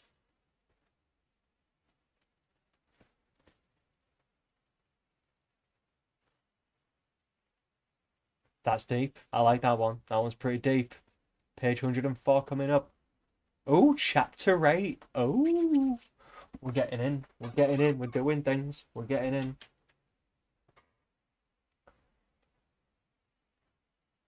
From somewhere at the bottom of the passage, the smell of roasting coffee, real coffee, not Victory coffee, came floating out into the street. Winston paused involuntarily. Perhaps 2 seconds he was back in the half-forgotten world of his childhood. Then a door banged, seeming to cut off the smell as abruptly as though it had been a sound. He had walked several kilometres over pavements, and his varicose also was throbbing. This was the second time in 3 weeks that he had missed an evening at the community centre. A rash act, since you could be certain that the number of your attendances at the centre was carefully checked. In principle, a party member had no spare time, and was never alone except in bed. It was assumed that when he was not working, eating, or sleeping, he would be taking part in some kind of communal recreation. To do anything that suggested a taste for solitude, even to go for a walk by yourself, was always slightly dangerous. There was a word for it in newspeak. Own life. Are you living your own life? What the fuck is wrong with you? How dare you live your own life? Go get Artsim. Go get Artsim from the ink sock. Go on. Shoo. What? It was called, meaning individualism and eccentricity. But this evening, as he came out of the ministry, the balminess of the April air had tempted him. The night was cold and balmy. It was late. A very balmy evening. Sorry. Flashbacks to funnier things. The sky was warmer blue than when he had seen it that year. And suddenly the long noisy evening at the centre, the boring exhausting games, the lectures, the creaking camaraderie oiled by gin, had seemed intolerable. On impulse he had turned away from the bus stop and wandered off into the labyrinth of London, first south, then east, then north again, losing himself among the unknown streets and hardly bothering in which direction he was going. If there is hope, he had written in the diary, it lies in the prose. The words kept coming back to him, statement of the mythical truth and the palpable absurdity. He was somewhere in the vague, brown-coloured slums to the north and east of what had once been St. Pancras Station. He was walking up a cobbled street of little two-storey houses with battered doorways, which gave straight on the pavement and which were somehow curiously suggestive of rat holes. There were puddles of filthy water here and there among the cobbles. There were puddles of filthy water here and there among the cobbles. I said it right. I can get it. I can get it. In and out of the dark doorways and down narrow alleyways that branched off on either side, people swarmed in astonishing numbers. Girls in full bloom with crudely lipsticked mouths, and youths who chased the girls, and swollen, waddling women who showed you what the girls would be like in 10 years' time, and old bent creatures shuffling along on splayed feet, and ragged barefooted children who played in the puddles and then scattered at angry yells from their mothers. Perhaps the quarter of the windows in the street were broken and boarded up, but most of the people paid no attention to Winston. A few of them eyed him with a sort of guarded curiosity. Two monstrous women with brick red forearms folded across their aprons were talking outside of a doorway. Winston caught scraps of the conversation as he approached. "Yes," I say. That's all very well," I said. But if you'd been in my place, you'd have been the same thing as know what I'd done. It's easy to criticise, I said, but we ain't got the same problems as I've got. As I said to the others, just jest. I swear it is." The strident voices stopped abruptly. Oh, sorry. The strident voices stopped abruptly. I should have seen the... The women studied him in hostile silence as he went past, but it was not hostility exactly, merely a kind of wariness, the momentary stiffening as at the passing of some unfamiliar animal. The blue overalls of the party could not be common sight in the street like this. Indeed, it was unwise to be seen in such places unless you had definite business there. The patrols might stop you if you happen to run into them. "May I see your papers, comrade? What are you doing here? What time did you leave work? Is this your usual way home?" And so on and so forth. Not that there is any rule against walking home by an unusual route, but it was enough to draw attention to you if the thought police heard about it. Suddenly, the whole street was in commotion. There were yells of warning from all sides. People were shooting into the doorways like rabbits. A young woman leapt out of the doorway a little ahead of Winston, grabbed the Patani child playing in a puddle, whipped her apron round it, and leapt back again, all in one movement. At the same instant, a man in a concertina-like black suit who had emerged from the side alley ran towards Winston, pointing excitedly to the sky. "Steamer!" he yelled. "Look out, governor! Bang! Over it! Lay down quick! Steamer!" was a nickname which, for some reason, the pros applied to rocket bombs. Winston promptly flung himself on his face. The pros were nearly always right when they gave you a warning of this kind. They seemed to possess some kind of instinct, which told them several seconds in advance when a rocket was coming, although the rocket supposedly travelled faster than sound. Winston clasped his forearms above his head. There was a roar that seemed to make the pavement heave. The shower of light objects pattered on his back. When he stood up, he found that he was covered in fragments of glass from the nearest window. There is one quote that I fired once, and it haunts me to this day. "In the future, we'll know nothing, you'll be happy." Yes. It's already started. It's already started. What, you think Amazon and Netflix, you think you own anything? You think with PlayStation Store, you own anything? You think with the Xbox One, you own anything? Really? What happens when your account's gone? What do you own then? You know what I own?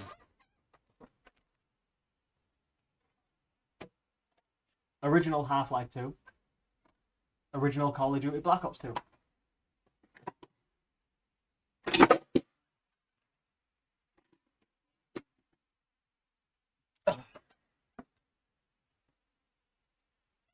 So I own those. I can just put them in my computer and just have them work.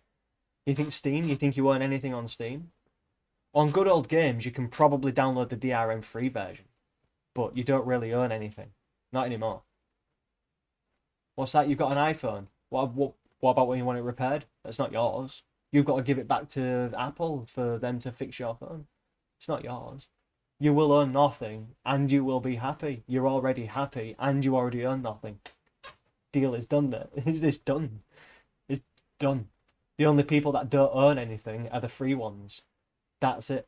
They're the only free ones. Well, I don't use Amazon or the PlayStation Store or Netflix. But that's my point. It doesn't just stop there. It goes for everything. Everything needs a subscription, a reservation. It needs... you need to pay to be able to keep using something. Does that make sense? Instead of it just being yours to know how to make, to build. I've got a video player in the other room. A video player. It's old. Very old. I can't make one. I don't know where to get one anywhere else, but I've got one. Now, if I get videos, plug them in, done. DVDs, plug them in, done. You own those things. And it is very, very, very scary. But no, you own nothing. Even the food you get, even everything that you get now, it's just so expensive. It's to keep you on the bones of your ass, just so that you're collapsing enough so they can give you some reprieve so you feel like they're your hero.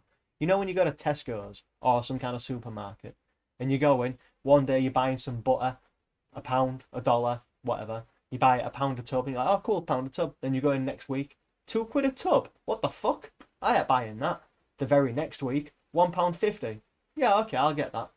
Why? Because it's not £2. But it's not the pound it was before. If it was the pound and then 1.50, that wouldn't be acceptable either. Why is it £1.50? That's gone up a lot. That's gone up more than half. That's gone up half. What's the point in that? Why? What are you doing? Why is it suddenly half more expensive? What's going on? Why was it double? Sorry, that's what's happening. You get tricked into these things. That's the very basics of marketing and doing business stuff. I have degrees in business stuff and marketing. But other than that, my point is that you get tricked into everything. You get tricked into everything. You know Huawei? You know that Chinese company that do very terrible things? I'm using their device because it is the best, fastest, most reliable thing to use. It doesn't suck. Everything about it is free. I think Huawei is one of the best things you can get. But the government want you to think they're the enemy, so the government can give you a slower, shittier device that actually monitors you and follows you. I mean, you already do it with your phones, but still, that's my point.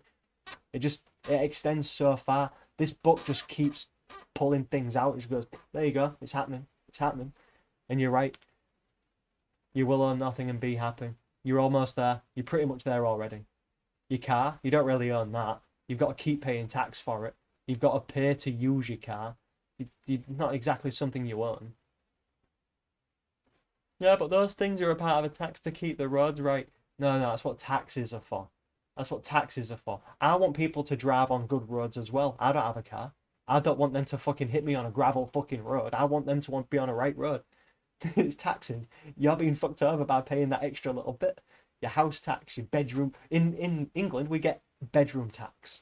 So if you've got a house and someone isn't living in a room, and there's a room that's unused, you get charged for having an extra room that isn't in use. A bedroom tax. Can you believe that? This is mad, innit? It's fucking mental. You will own nothing and be happy. You're right. This book nails so many things. In 1949, in 20 years' time, this will be 100 years old, ish.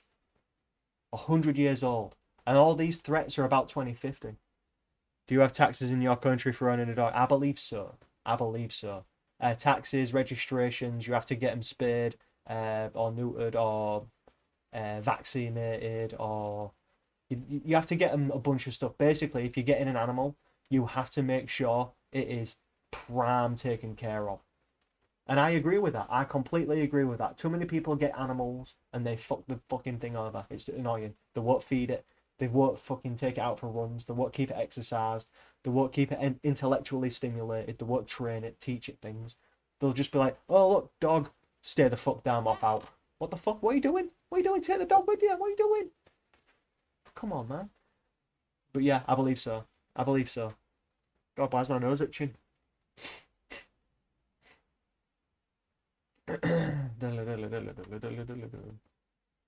He walked out. Oh, did you? You already wrote that, haven't you? He walked on. The bomb had demolished a group of houses 20 meters up the street.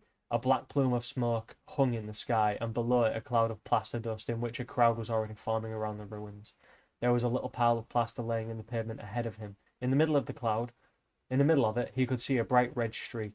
When he got up to it, he saw that it was a human hand severed at the wrist. Apart from the bloody stump, the hand was so completely whitened as to resemble a plaster cast. He kicked the thing into the gutter and then, to avoid the crowd, turned down the street to the right.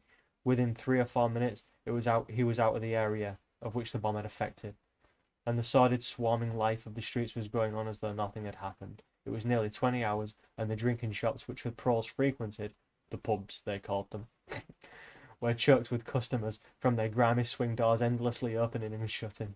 There came forth a smell of urine, sorry about that, sawdust and sour beer, sorry about that, in an angle formed by a projecting house front, the 3 men were standing very close together, in the middle of them, holding a folded up newspaper, which the other 2 were studying over his shoulder.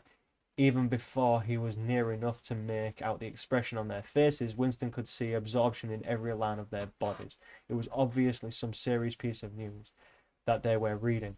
It was a few paces away from them, when suddenly the group broke up and two of the men were in violent altercation. For a moment they seemed almost on the point of blows. Can you bleeding well listen to what I say?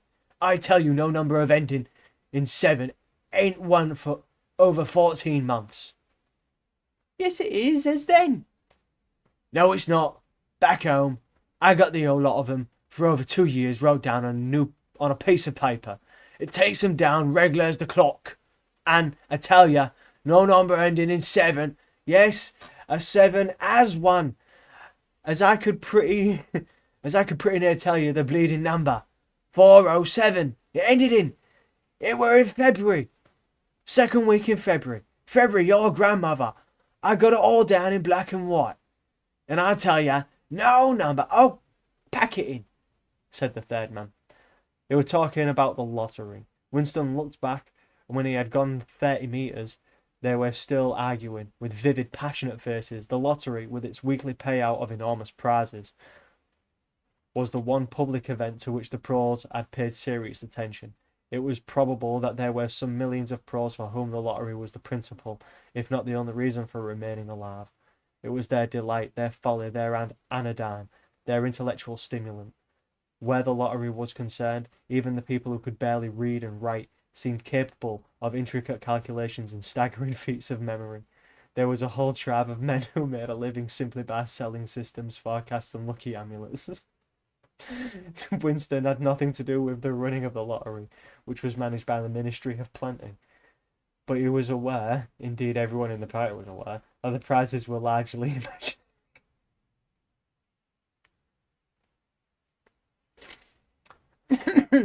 Only small sums were actually paid out, the winners of the big prizes being non-existent persons. In the absence of any real intercommunication between one part of Oceania and another, this was not difficult to arrange. But if there was hope, in it lay the proles. It lay in the proles. You had to cling on to that. When you put it in words, it sounded reasonable. It was when you looked at the human beings passing you on the pavement that it became an act of fear. The street into which he had turned ran downhill. He had the feeling that he had been in this neighbourhood before, and that there was a main thoroughfare not far away. From somewhere ahead, there came a din of shouting voices. The street took a sharp turn, then ended in a flight of steps which led down into a sunken alley where a few stall-keepers were selling tired-looking vegetables. At this moment, Winston remembered where he was. The alley led out into the main street, and down the next turning, not 5 minutes away, was the junk shop where he had bought the blank book which was now his diary. And in a small stationer's shop not far away he had bought his penholder and a bottle of ink. He paused for a moment at the top of the steps, on the opposite side of the alley, where was a dingy little pub whose windows appeared to be frosted over, but in reality were merely coated with dust. A very old man, bent but active, with white moustaches that bristled with a white moustache that bristled forward like those of a prawn. Would you say moustaches? Is that how you'd say that? Pushed open the swing door and went in. As Winston stood watching, it occurred to him that the old man, who must be 80 at the least, had already been middle-aged when the revolution happened. He and a few others like him were at the last links that now existed with the vanished world of capitalism. In the party itself, there were not many people whose ideas had formed before the revolution. The older generation had mostly been wiped out in the great purges of the 50s and 60s, and the few who survived had long ago been terrified into the complete intellectual surrender. If there was anyone still alive who could give you the truthful account of conditions in the early part of the century, it could only be a prole. Suddenly, the passage from the history book that I'd copied into the diary came back into Winston's mind, and the lunatic impulse took hold of him. He would go into the pub, he would scrape acquaintance with that old man and question him. He would say to him, "Tell me about your life and when you were a boy. What was it like in those days? Were things better than they are now, or were they worse?" Now, simply asking that question, you're going to get yourself killed. But I don't think he's going to do that, because that's a stupid thing to say. He might ask him about his past, but he isn't going to say that. Saying that is a part of doublespeak. Hurriedly, lest he should have time to become frightened, he descended the steps and crossed the narrow street. It was madness, of course, as usual. There was no definite rule against talking to pros and frequenting their pubs, but it was far too unusual an action to pass unnoticed. If the patrols appeared, he might plead an attack of faintness, but it was not likely that he would believe him. He pushed open the door, and hideous cheesy smell of sour beer hit him in the face. As he entered, the din of voices dropped to about half its volume. Behind his back he could feel everyone eyeing his blue overalls. A game of darts which was going on at the other end of the room interrupted itself perhaps as much as 30 seconds. The old man whom he had followed was standing at the bar, having some kind of altercation with the barman, a large, stout, hook-nosed young man with enormous forearms. A knot of others standing around with glasses in their hands were watching the scene. "I asked you civil enough, didn't I?" said the old man, straightening his shoulders pugnaciously. "You telling me you ain't got a pint, mugging this old bleeding boozer?" "And what in the hell's name is a pint?" said the barman, leaning forward with the tips of his fingers on the counter. "Hark him, calls himself a barman. I don't know what a pint is. Why, a pint's the half of a quart, and that's 4 quarts to the gallon. Have to teach you the ABCs next." "Never heard of them," said the barman shortly. "Litre and half-litre, that's all we serve. There's glasses on the shelf in front of you." "I likes a pint," persisted the old man. "You could have dropped me off a pint easy enough. Why didn't we have his litres when I was a young man? When you were a young man, we were all living in the treetops," said the barman. "When you were a young man, we were all living in the treetops," said the barman, with a glance at the other customers. "That sounds like a very current thing to be saying to old people, isn't it? Wow, you're old. Look how far we've come. You lived like an animal back then." That's how people behave these days, isn't it? There was a shout of laughter, and an uneasiness caused by Winston's entry seemed to disappear. The old man's stubbled face had flushed pink. He turned away, muttering to himself, and bumped into Winston. Winston caught him gently by the arm. "May I offer you a drink?" he said. "You're a gent," said the other, straightening his shoulders again. He appeared not to have noticed Winston's blue overalls. "Pint," he added aggressively to the barman. "Pint of wallop." The barman swished 2 half-litres of dark brown beer into thick glasses, which he had rinsed in a bucket under the counter. You fucker. Beer was the only drink you could get in pro pubs. The pros were supposed not to drink gin, though in practice they could get a hold of it easily enough. The game of darts was in full swing again. The knot of men at the bar began talking about the lottery tickets. Winston's presence was forgotten for a moment. There was a deal table under the window, where he and the old man could talk without fear of being overheard. It was horribly dangerous, but at any rate there was no telescreen in the room, a point he had made sure of as soon as he came in. "He could have dropped me off a pint," grumbled the old man as he settled down behind the glass. "Off ain't enough. Don't satisfy. An old liter's too much. It starts me bladder running, let alone the price." "You must have seen great changes since you were a young man," said Winston tentatively. The old man's pale blue eyes moved from the darts board to the bar, from the bar to the door of the gents, as though it were in the bar room that he expected the changes to have occurred. "The beer was better," he said finally. Whoops. "Hold up," he said finally.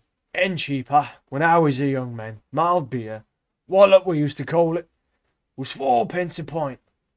That was before the war, of course." "Which war was that?" said Winston. "It's all wars," said the old man vaguely.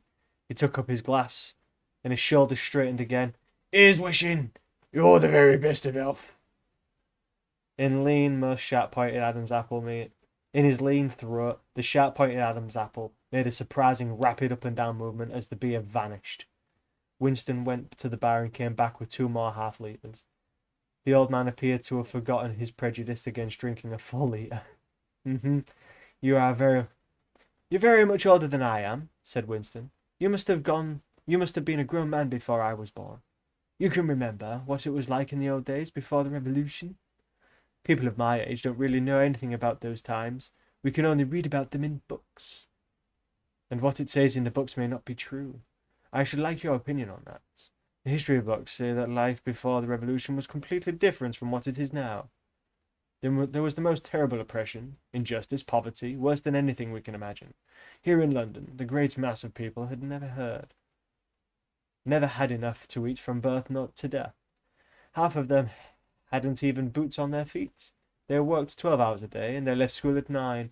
They slept 10 in a room, and at the same time there were very few people in a few thousands. Only a few thousands. The capitalists, they were called, who were rich and powerful. They owned everything that there was to own. They lived in great gorgeous houses with 30 servants, and rode in motor cars and 4-horse carriages. They drank champagne and they wore top hats. The old man brightened suddenly. Top hats, he said. Funny you should mention 'em. The same thing came into my head only yesterday. Dunno why. I was just thinking, I ain't seen top hat in years.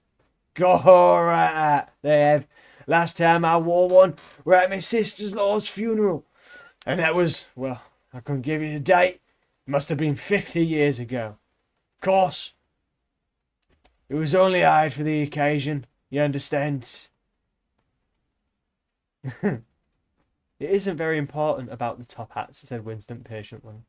The point is that these capitalists, they and a few lawyers and priests, so forth, who lived on them, were lords of the earth. Everything existed for their benefit. You, the ordinary people, the workers, were their slaves. They could do what they chose. Oh, shit. They could do what they liked with you. They could ship you off to Canada like cattle. They could sleep with your daughters if they chose. They could order you to be flogged with something called a cat o' nine tails. You had to take your cap off when you passed them. Every capitalist went about with a gang of lackeys who... The old man brightened again. Lackeys, he said. That's a word I ain't heard since ever so long. Lackeys. It's regular takes me back. That does. I recollect. Oh, donkeys years ago. I used to sometimes go to Hyde Park of a Sunday afternoon and hear the blokes making speeches. Salvation Army, Roman Catholics, Jews, Indians, all sorts there was. And there was this one bloke. Well, I couldn't give you his name, but a real powerful speaker. He was. He didn't half give it to him. Lackeys, he says. Lackeys of the bourgeois. Flunkies of the ruling class. Oh shit, I did that again, didn't I? Parasites, that was another of them. And Giannas. He definitely called them Giannas, of course. Hyenas. That's the one, hyenas, of course. He was referring to the Labour Party, you understand? Yeah, a little bit. Now that the old people can't defend themselves. Winston had the feeling that they were talking at cross purposes. What I really wanted to know was this, he said. Do you feel that you have more freedom now than you had in those days? Or are you treated more like a human being in the old days? The rich people, the people at the top. Oh, the House of Lords, put in the old man reminiscently. The House of Lords, if you like. The House of Lords, if you like. What I'm asking is, were these people able to treat you as an inferior simply because they were rich and you were poor? Yes. Is it fact, or for instance, that you had to call them sir? Yeah, you better have. And take off your cap when you passed them? Indeed. The old man appeared to think deeply. He drank off about a quarter of his beer before answering. Yes, he said. They liked you to touch your cap to 'em. It showed respect. Like I didn't agree with it myself, but I done it often enough. Had to, as you might say. And was it unusual? I'm only questioning what I've read in history books. Was it usual for these people and their servants to push you off the pavement into the gutter? One of them pushed me once, said the old man. I recollect it as if it was yesterday. It was boat race night. Terribly rowdy they used to get on boat race night. and I bumps into a young bloke on Shaftesbury Avenue. Quite a gent. He was in dress shirt, top hat, black coat, overcoat. He was a kind of zigzagging across the pavement, and I bumps into him accidentally like, and he says, why can't you look where you're going, he says. I say, do you think you've been the bleeding pavement? You bought the bleeding pavement, he says. I'll twist your bloody head off if you get fresh with me, I says. You're drunk. I'll give you in charge in half a minute. Okay. I says if you and this is such a fucking mess. My God. Give me a minute here. I says, and if you believes me, he puts his hand on my chest. Oh, fucking hell. He puts his hand on my chest and gives me a shove as pretty near sent me under the wheels of a bus. Well, I was young in them days, and I was going to have fetched him one only. A sense of helplessness took hold of Winston, and the old man's memory was nothing but of rubbish heap details. One could question him all day without getting any real information. The party histories might still be true after a fashion. They might even be completely true. He had made the attempt. Oh! Perhaps I have not made myself clear, he said. What I'm trying to say is this. You have been alive a very long time. You have lived half your life before the revolution. In 1925, for instance, you were already grown up. Would you say, from what you can remember, that life in 1925 was better than it is now, or worse? If you could choose, would you prefer to live now or then? I'm dyslexic like that. Leave me alone. The old man looked meditatively at the darts board. He finished up his beer, more slowly than before. When he spoke, it was with a tolerant, philosophical air, as though the beer had mellowed him out. Whatever. I know what you expect. I know what you expect me to say, he said. You expect me to say, I'd sooner be young again. Most people would say they'd sooner be young. If you asked them, you got your health and your strength, and when you're young. When you get to my time of life, you ain't never well. I suffer something wicked from my feet, and my blood is just terrible. 6 and 7 times a night it has me out of bed. On the other hand, there's the great advantages of being an old man. You ain't got the same worries. No truck with women. Excuse me.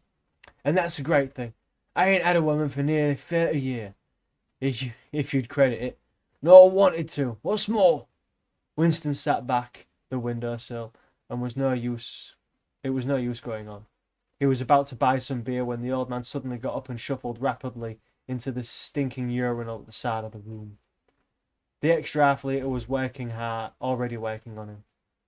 Winston sat for a minute or two gazing at the empty glass, and hardly noticed when his feet carried him out into the street again.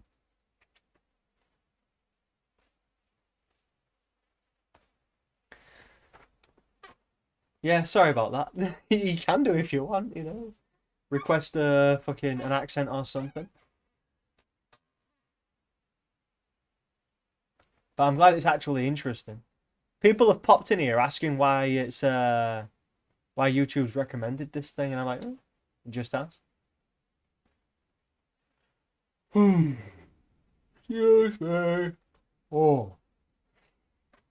Within 20 years at the most, he reflected, the huge and simple question, was life better before the revolution than it is now, would have ceased once and for all to be answerable. But in effect, it was unanswerable even now, since the few scattered survivors from the ancient world were incapable of comparing one age with another.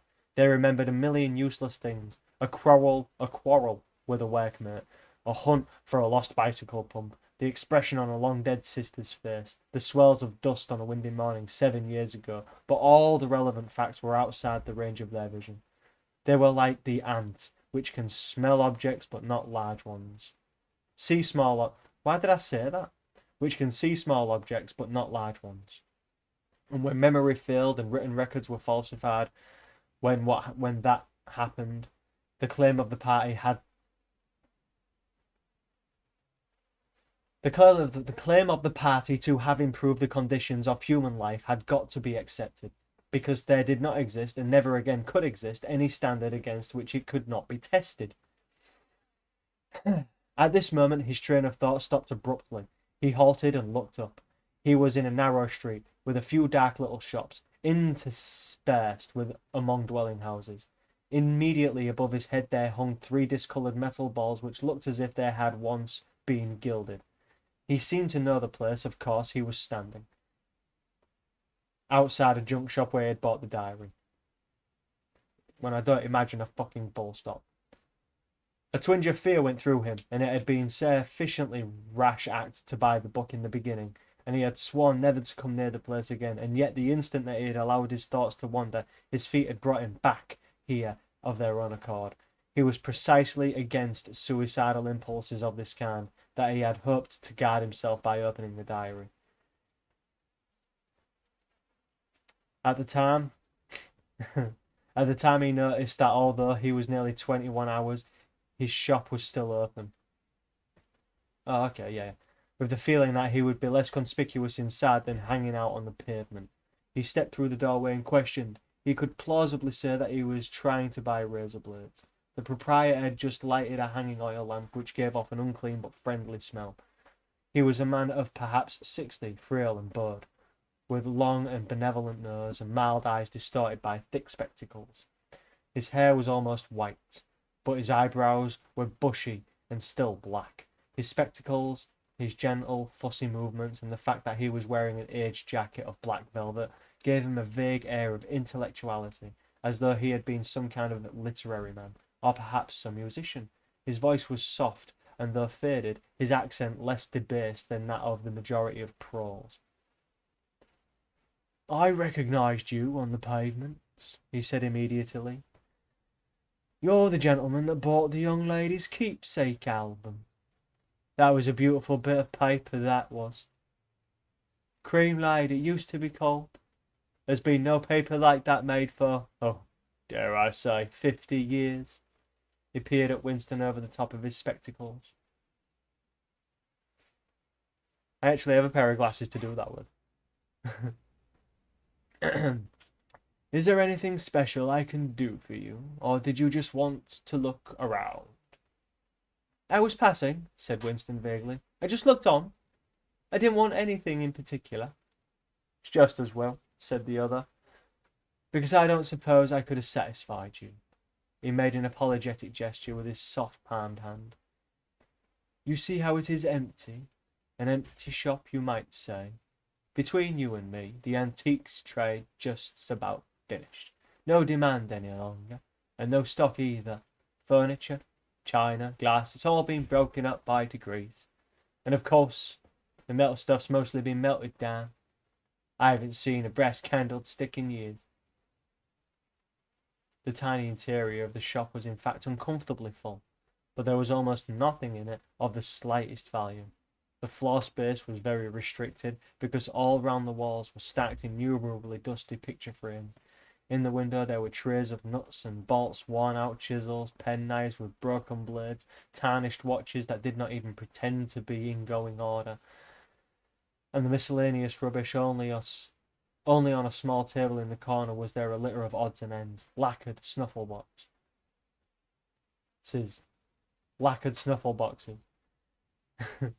agate brooches, and the like, which looked as though they might include something interesting. As Winston wandered towards the table, his eyes caught by a round, smooth thing that gleamed softly in the lamplight. He picked it up. It was a heavy lump of glass, curved on one side, flat on the other, making almost a hemisphere. There was a peculiar softness, as of rainwater, in both colour and in texture of the glass. At the heart of it, magnified by the curved surface, was a strange pink convoluted object that recalled a rose or a sea anemone. What is it? Said Winston, fascinated. That's coral, that is, said the old man. It must have come from the Indian Ocean. They used to kind of embed it in glass. That wasn't made less than 100 years ago. More by the look of it. It's a beautiful thing, said Winston. It is a beautiful thing, said the other appreciatively. But now there's many that'd say so.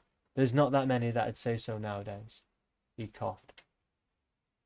Now if it so happened that you wanted to buy it, it'd cost you $4. I can remember when a thing like that would have fetched £8. And £8 was, well, can't work it out. But it was a lot of money. But who cares about genuine antiques nowadays? Even the few that's left. Winston immediately paid over the $4 and slid the coveted thing into his pocket. What appealed to him about it was not so much its beauty as the air it seemed to possess of belonging to an age quite different from the present one. The soft rain-watery glass was not like any glass that he had ever seen. The thing was doubly attractive because of its apparent uselessness, though he could guess that it must once have been intended as a paperweight. It was very heavy in his pocket, but fortunately did not make much of a bulge, which was a queer thing, even compromising thing, for a party member to have in his possession. Anything old, or for that matter anything beautiful, was always vaguely suspect. The old man had grown noticeably more cheerful after receiving the $4. Winston realized that he would have accepted 3 or even 2. There's another room upstairs that you might care to look at, he said. There's another room upstairs that you might care to look at, he said. There's not much in it, just a few pieces. We'll do with a light if we're going upstairs. He lit another lamp, and with bowed back led the way, slowly, up the steep and worn stairs, along a tiny passage, into a room where it did not give on the street, but looked out on a cobbled yard and the forest of chimney pots. Winston noticed that the furniture was still arranged as though the room were meant to be lived in.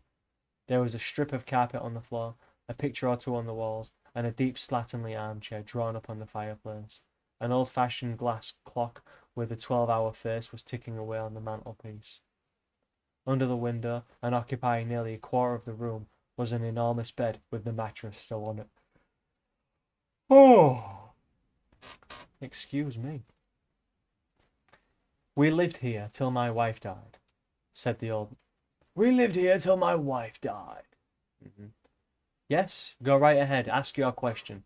I'll get through the next sentence, but ask your question, said the old man half apologetically. I'm selling the furniture off little by little, and now that's a beautiful mahogany bed, or at least it would be if you could get the bugs out of it, but I dare say you'd find it a little bit cumbersome. No, I do not believe in any of the proposed gods that have been suggested so far throughout history. None of them make sense as literal deity. He was holding a lamp high up so as to illuminate the whole room, and in the warm dim light the place looked curiously inviting. The thought flitted through Winston's mind, and that it would probably be quite easy to rent the room for a few dollars a week. If he dared to take the risk, it was a wild, impossible notion to be abandoned as soon as thought of, but the room had awakened in him a sort of nostalgia, a sort of ancestral memory. It seemed to him that he knew exactly what it felt like to sit in a room like this, in an armchair beside an open fire with your feet in the fender and a kettle on the hob, utterly alone, utterly secure, with nobody watching you, no voice pursuing you, no sound except the singing of the kettle and friendly ticking of the clock.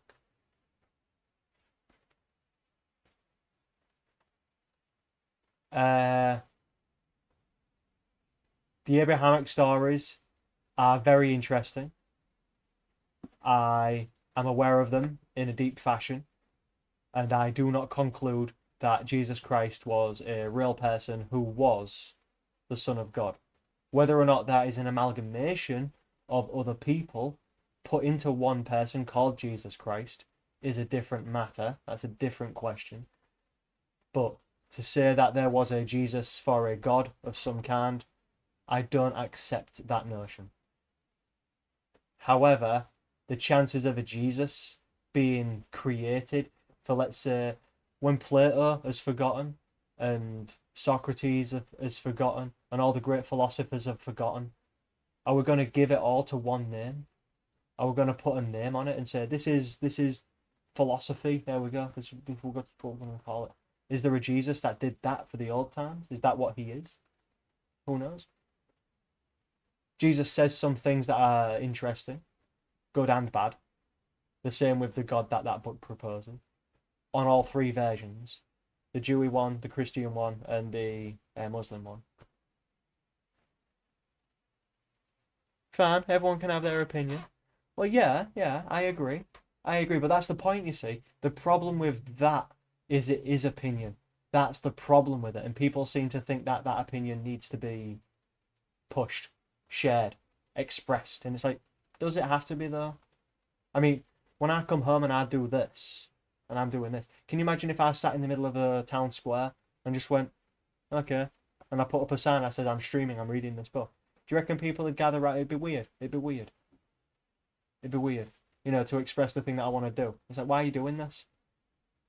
No, I just want to. But I won't do it in public. Not like that.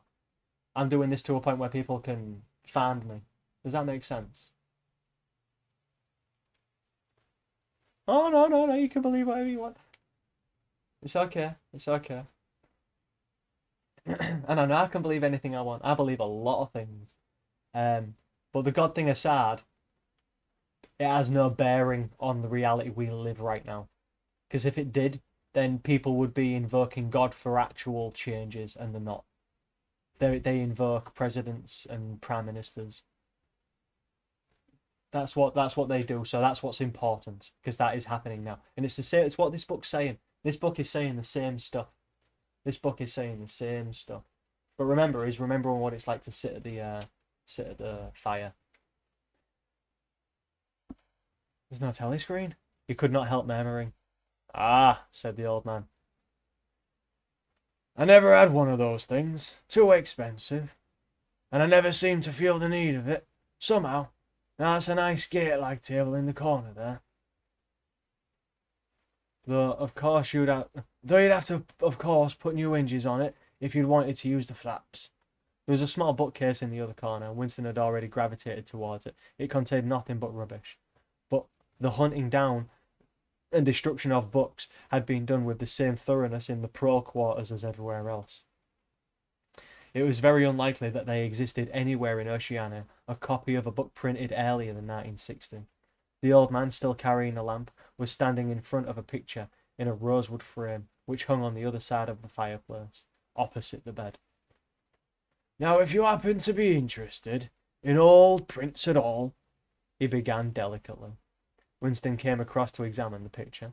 It was a steel engraving with an oval building with rectangular windows and a small tower in front.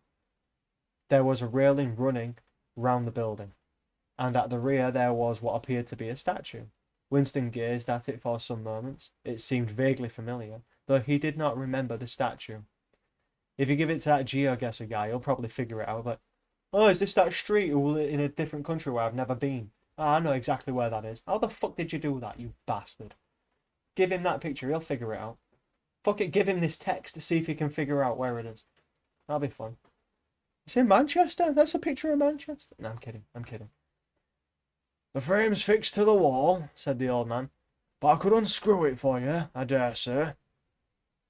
I know that building, said Winston, finally. It's a ruin now. It's in the middle of the street outside the Palace of Justice. That's right. Outside the law courts. It was bombed many years ago. It was a church at one time, St. Clementine's. Its name was. He smiled apologetically, as though conscious of saying something slightly ridiculous, and added, Oranges and lemons, say the bells of St. Clement's. What's that? Said Winston. Oh, oranges and lemons, say the bells. It was a rhyme when we had what was a little boy. How it goes, I don't remember, but I do know it ended up, here comes a candle to light you to bed. Here comes a chopper to chop off your head. It was a kind of dance. They held out their arms for you to pass under, and when they came under too, here comes the chopper to chop off your head. They brought their arms down and caught you. It was just names of churches. Oh shit, what did I just do?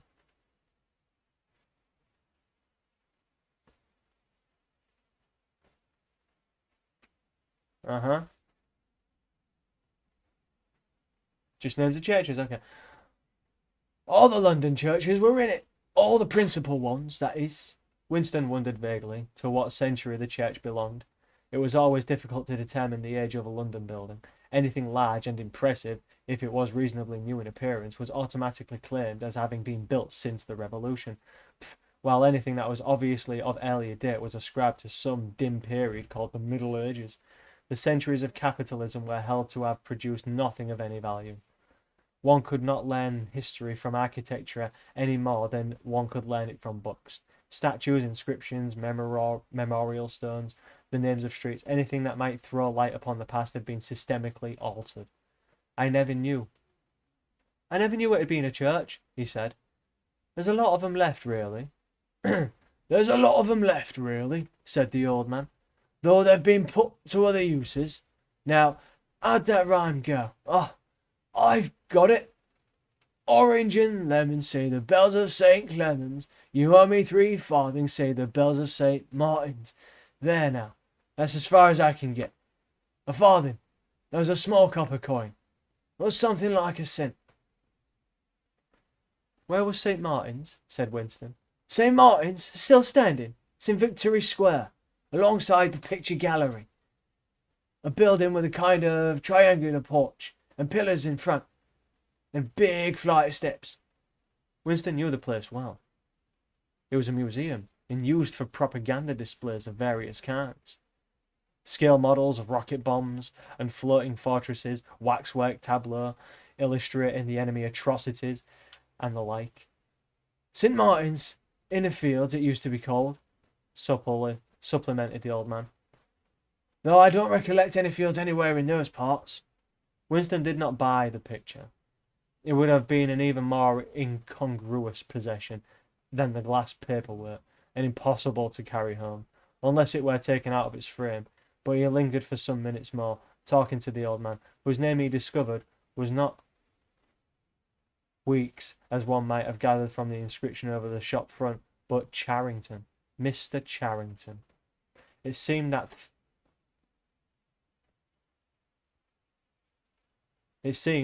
was a widower, aged 63, and had inhabited this shop for 30 years.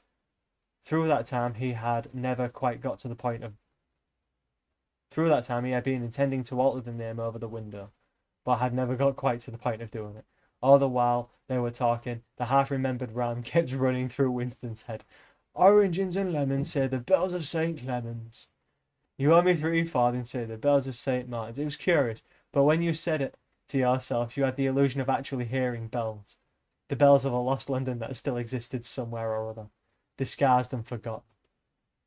Sorry for bothering. Don't be sorry. I'm here to... I wouldn't do it live otherwise, would I? I'd record it and then just send it out. I'm doing it live for the reason of the interaction. Could you try reading it in it? Oh, somebody wants to get me cancelled. That is a very bad thing to do. Sorry. No, don't make me do that. That's rude. Don't make me do the... No, stop. It's happening. No.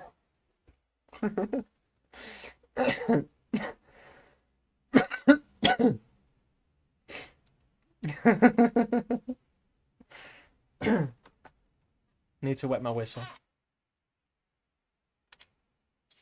You see, when I said the accent thing, I was hoping for all the other ones before Indian came out. Well, I suppose why not, right?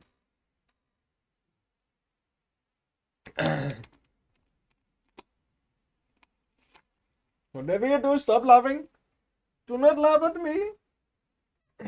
Sorry. From the one ghostly steeple after another, he seemed to hear the pealing forth. Yet so far as... I can't do it like that. You see, this is going to be a video that does not get published. The others are published. I'm probably not going to do this one. Probably, you never know. Whatever.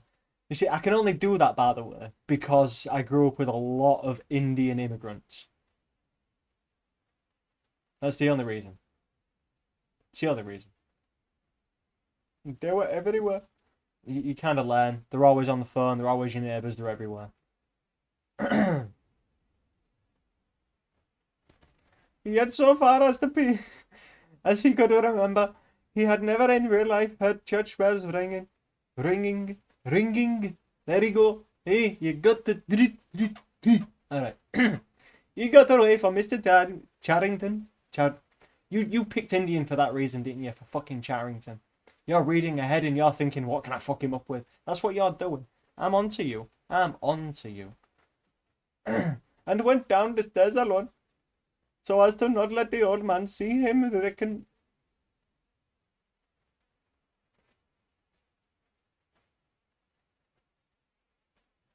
How can I say that word? Reconnoitering? Reconnoitering. Whatever. The street, before stepping out of the door. He already made up his mind after a suitable interval. A month, say, he would take a break of visiting the shop again.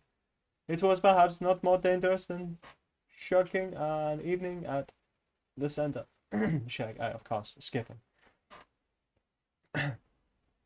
The serious place of folly had been to come back here in the first place, after buying a diary, and without knowing whether the proprietor, and I can't do that, of the shop could be trusted. However, sorry. What's funny is that I have once had an Indian teacher in Eastern Europe. How does that happen? Fuck knows. I have no idea. Yes, he thought again. He would come back. He would buy further scraps of beautiful rubbish. He would buy the engraving of St. Clementines, take it out of its frame, and carry it home, concealed under the jacket of it as well. Oh, so he does. He buys the frame. So I'm more excited now. He would drag the rest of that poem out of Mr. Charrington's memory. Even the lunatic project of renting the room upstairs flashed momentarily through his mind again. For perhaps 5 seconds, exaltation made him careless, and he stepped out onto the pavement without so much as a preliminary glance through the window. He'd even started humming to an improvised tune. I've written a different story that does something like this as well. You see, there's a story that I've written where there's a guy basically going through hell. And then there's another story I've written where there's a guy who figures out music. Music has been removed from the world. Oh no, I've already read that.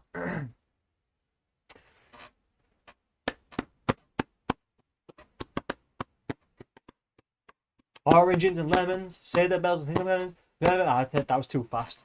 I'm not going to do that again. Oranges and lemons, say the bells of St. Clemens. You owe me 3 farthings, say that suddenly his heart seemed to turn to ice and his bowels to water. A figure in blue overalls was coming down the pavement, not 10 meters away. It was the girl from the fiction department, the girl with the dark hair. She has been following him.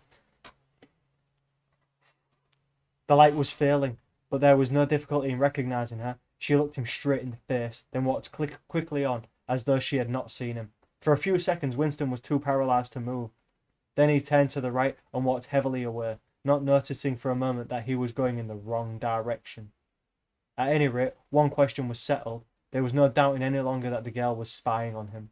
She must have followed him here, because it was not credible that by pure chance she should have happened to be walking on the same evening up the same obscure back street, kilometres distant from any quarter where party members lived. It was too great a coincidence.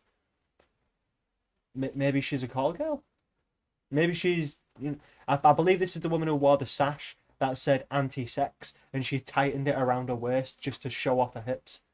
I think that's what she did. I think that's the same person. Whether she was really an agent of the thought police or simply an amateur spy actuated by officiousness hardly mattered. It was enough that she was watching him. Probably she had seen him go into the pub as well. It was an effort to walk. The lump of glass in his pocket banged against his thigh at each step, and he was half-minded to take it out and throw it away. The worst thing was that the pain in his belly for a couple of minutes. He had the feeling that he would die if he did not reach a lavatory room soon. But there was no public lavatories in quarter like this. Then the spasm passed, leaving a dull ache behind. Okay, hunger pains. The street was a bland alley. Winston halted, stood for several seconds, wondering vaguely what to do. Then turned round again and began to retrace his steps. As he turned, it occurred to him that the girl had only passed him 3 minutes ago, and that by running, he could probably catch up with her. He could keep her on track till they were in some quiet place, and then smash her skull in with a cobblestone. That's a bit much, mate. But I mean, I get it, it's life and death, but it's still a bit much. The piece of glass in his pocket would be heavy enough for the job, but he abandoned the idea immediately, because even the thought of making any physical effort was unbearable. He couldn't run. He couldn't strike a blow. Besides, she was young and lusty and would defend herself. You can't have your victims defending themselves in dark alleys now, can you? You gotta wait till they're old and tired. Fucking idiot. I like how it says she's gonna defend herself as if that's a negative. He thought also of hurrying to the community centre and staying there till the place closed, so as to establish a partial alibi for the evening. But that too was impossible. A deadly lassitude had taken hold of him. All he wanted was to get home quickly and then sit down and be quiet. It was after 22 hours. That's the time on the hour clock, by the way. When he got back to the flat, the lights would be switched off at the main, and at 23:30 he went into the kitchen and swallowed nearly a teacupful of Victory gin. Fucking hell, he wants to go to sleep, doesn't he? Then he went to the table in the alcove, sat down, and took the diary out of the drawer, but he did not open it at once. From the telescreen, a brassy female voice was squalling a patriotic song. He sat staring at the marbled cover of the book, trying without success to shut the voice out of his consciousness. It was at night they came for you, always at night. The proper thing was to kill yourself before they got you. Okay. Undoubtedly, some people did so. Many of the disappearances were actually suicides, but it needed desperate courage to kill yourself in a world where firearms or any quick and certain poison were completely unprocurable. He thought, with a kind of astonishment, of a biological uselessness of pain and fear, the treachery of the human body which always freezes into inertia at exactly the moment when a special effort is needed.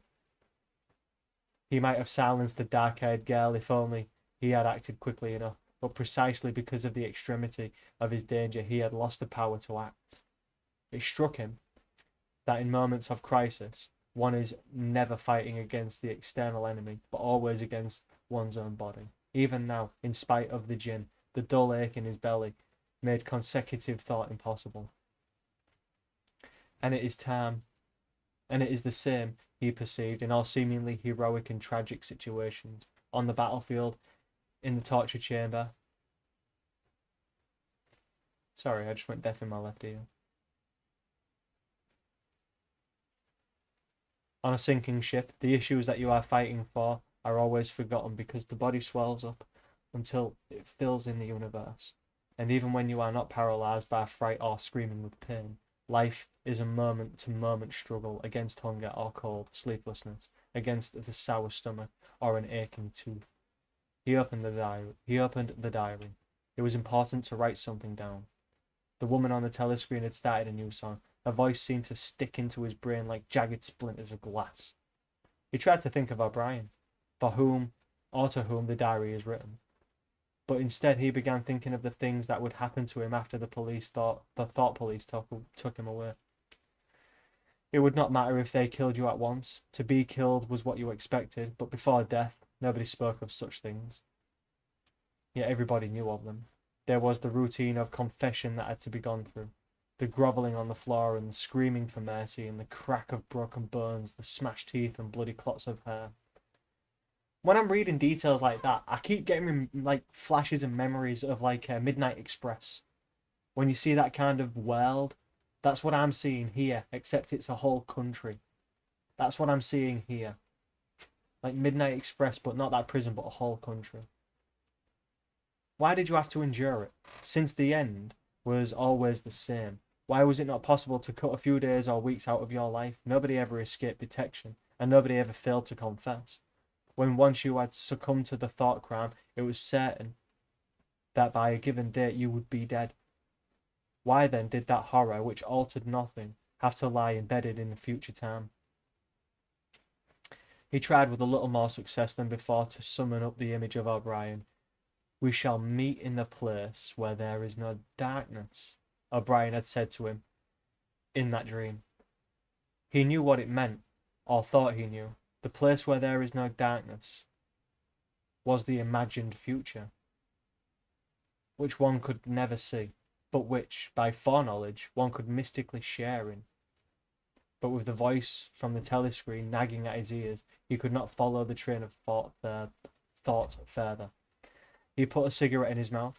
Half the tobacco promptly fell out on his tongue. Thank you for that.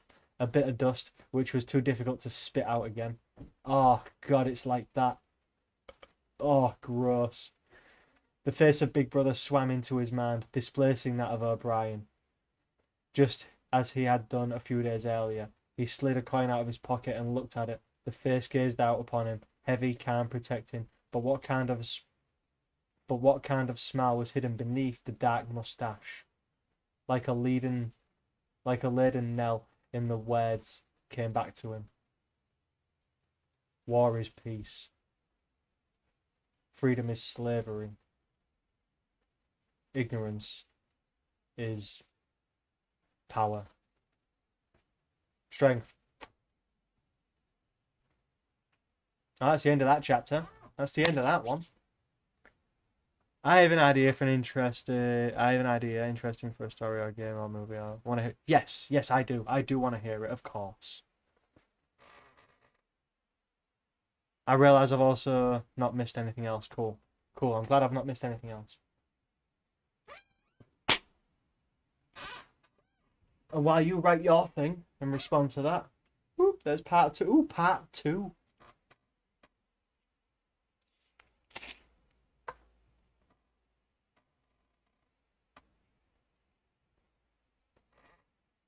Oh.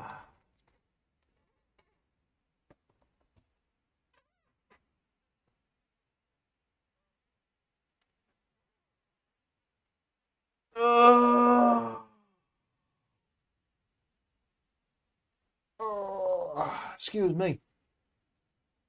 I do apologise for yawning like that. That was a little bit rude.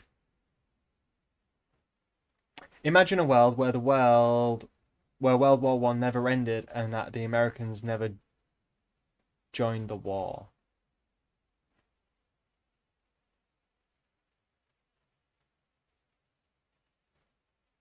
In World War One, the Japanese thing.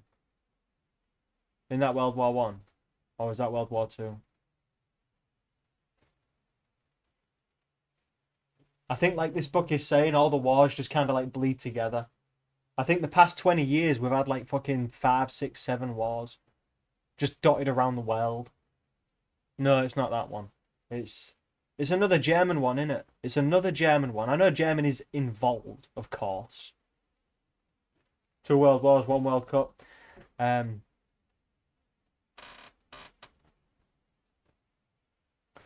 But I think, who was it? Was it just Germany and Russia? Maybe Germany and Russia. Trench warfare. Right. But either way, yeah. It's still a good idea. I mean, you're gonna have to flesh it out a little bit more than just, that outline there. Because that outline could do anything. What do you mean? The war never ended. That many people keep dying every day. That many people keep fighting every day. I mean, by the time you're 15, you're gonna have to die so all the people beneath you can become 15 and die. You know what I mean? It's a little bit weird. Yeah. So I'd say extrapolate. Quite a lot extrapolate. How long have I been doing this? Fucking hell, nearly 3 hours. No. What's my situation up here? Slim to nil. Okay. Right, do we feel like coming back to read these? Are we interested in reading more of this book? Chapter 1 of part 2. That's where I am now. And this is on page 133. Wow, we've got through like 50 pages today. So we're on page 133. Would you like me to come back and keep reading in a bit? I do want to go and find my... I want to go get drugs. So I'm going to go do that. And I'll be back in a bit. And when I do get my stuff, I'll stream again. I don't know how long I'll be. But I'll come back for sure. Half an hour at most. But otherwise, I'll read this again in a very short while. I want to disappear, go to the shop, buy some stuff, get some things from food. Get some food things. Yes, and cook. I'll be about an hour. I'll catch you in a bit. It's been fun. And keep suggesting more accents. Because there's a million things. I have been working on my accent for a Russian thing. It is a little bit difficult, as you would imagine. It's working a little bit, but it still sounds posh. It just sounds like I'm posh with a deep voice. It's not cool. It's not cool, but I can do that. Alright then, Martin, and other person who's not responding. I'll see you both in a bit. This is going to be me ending the stream now, and then doing my stuff. I'll be back by 3:30. How's that? Does that sound better for you? In an hour.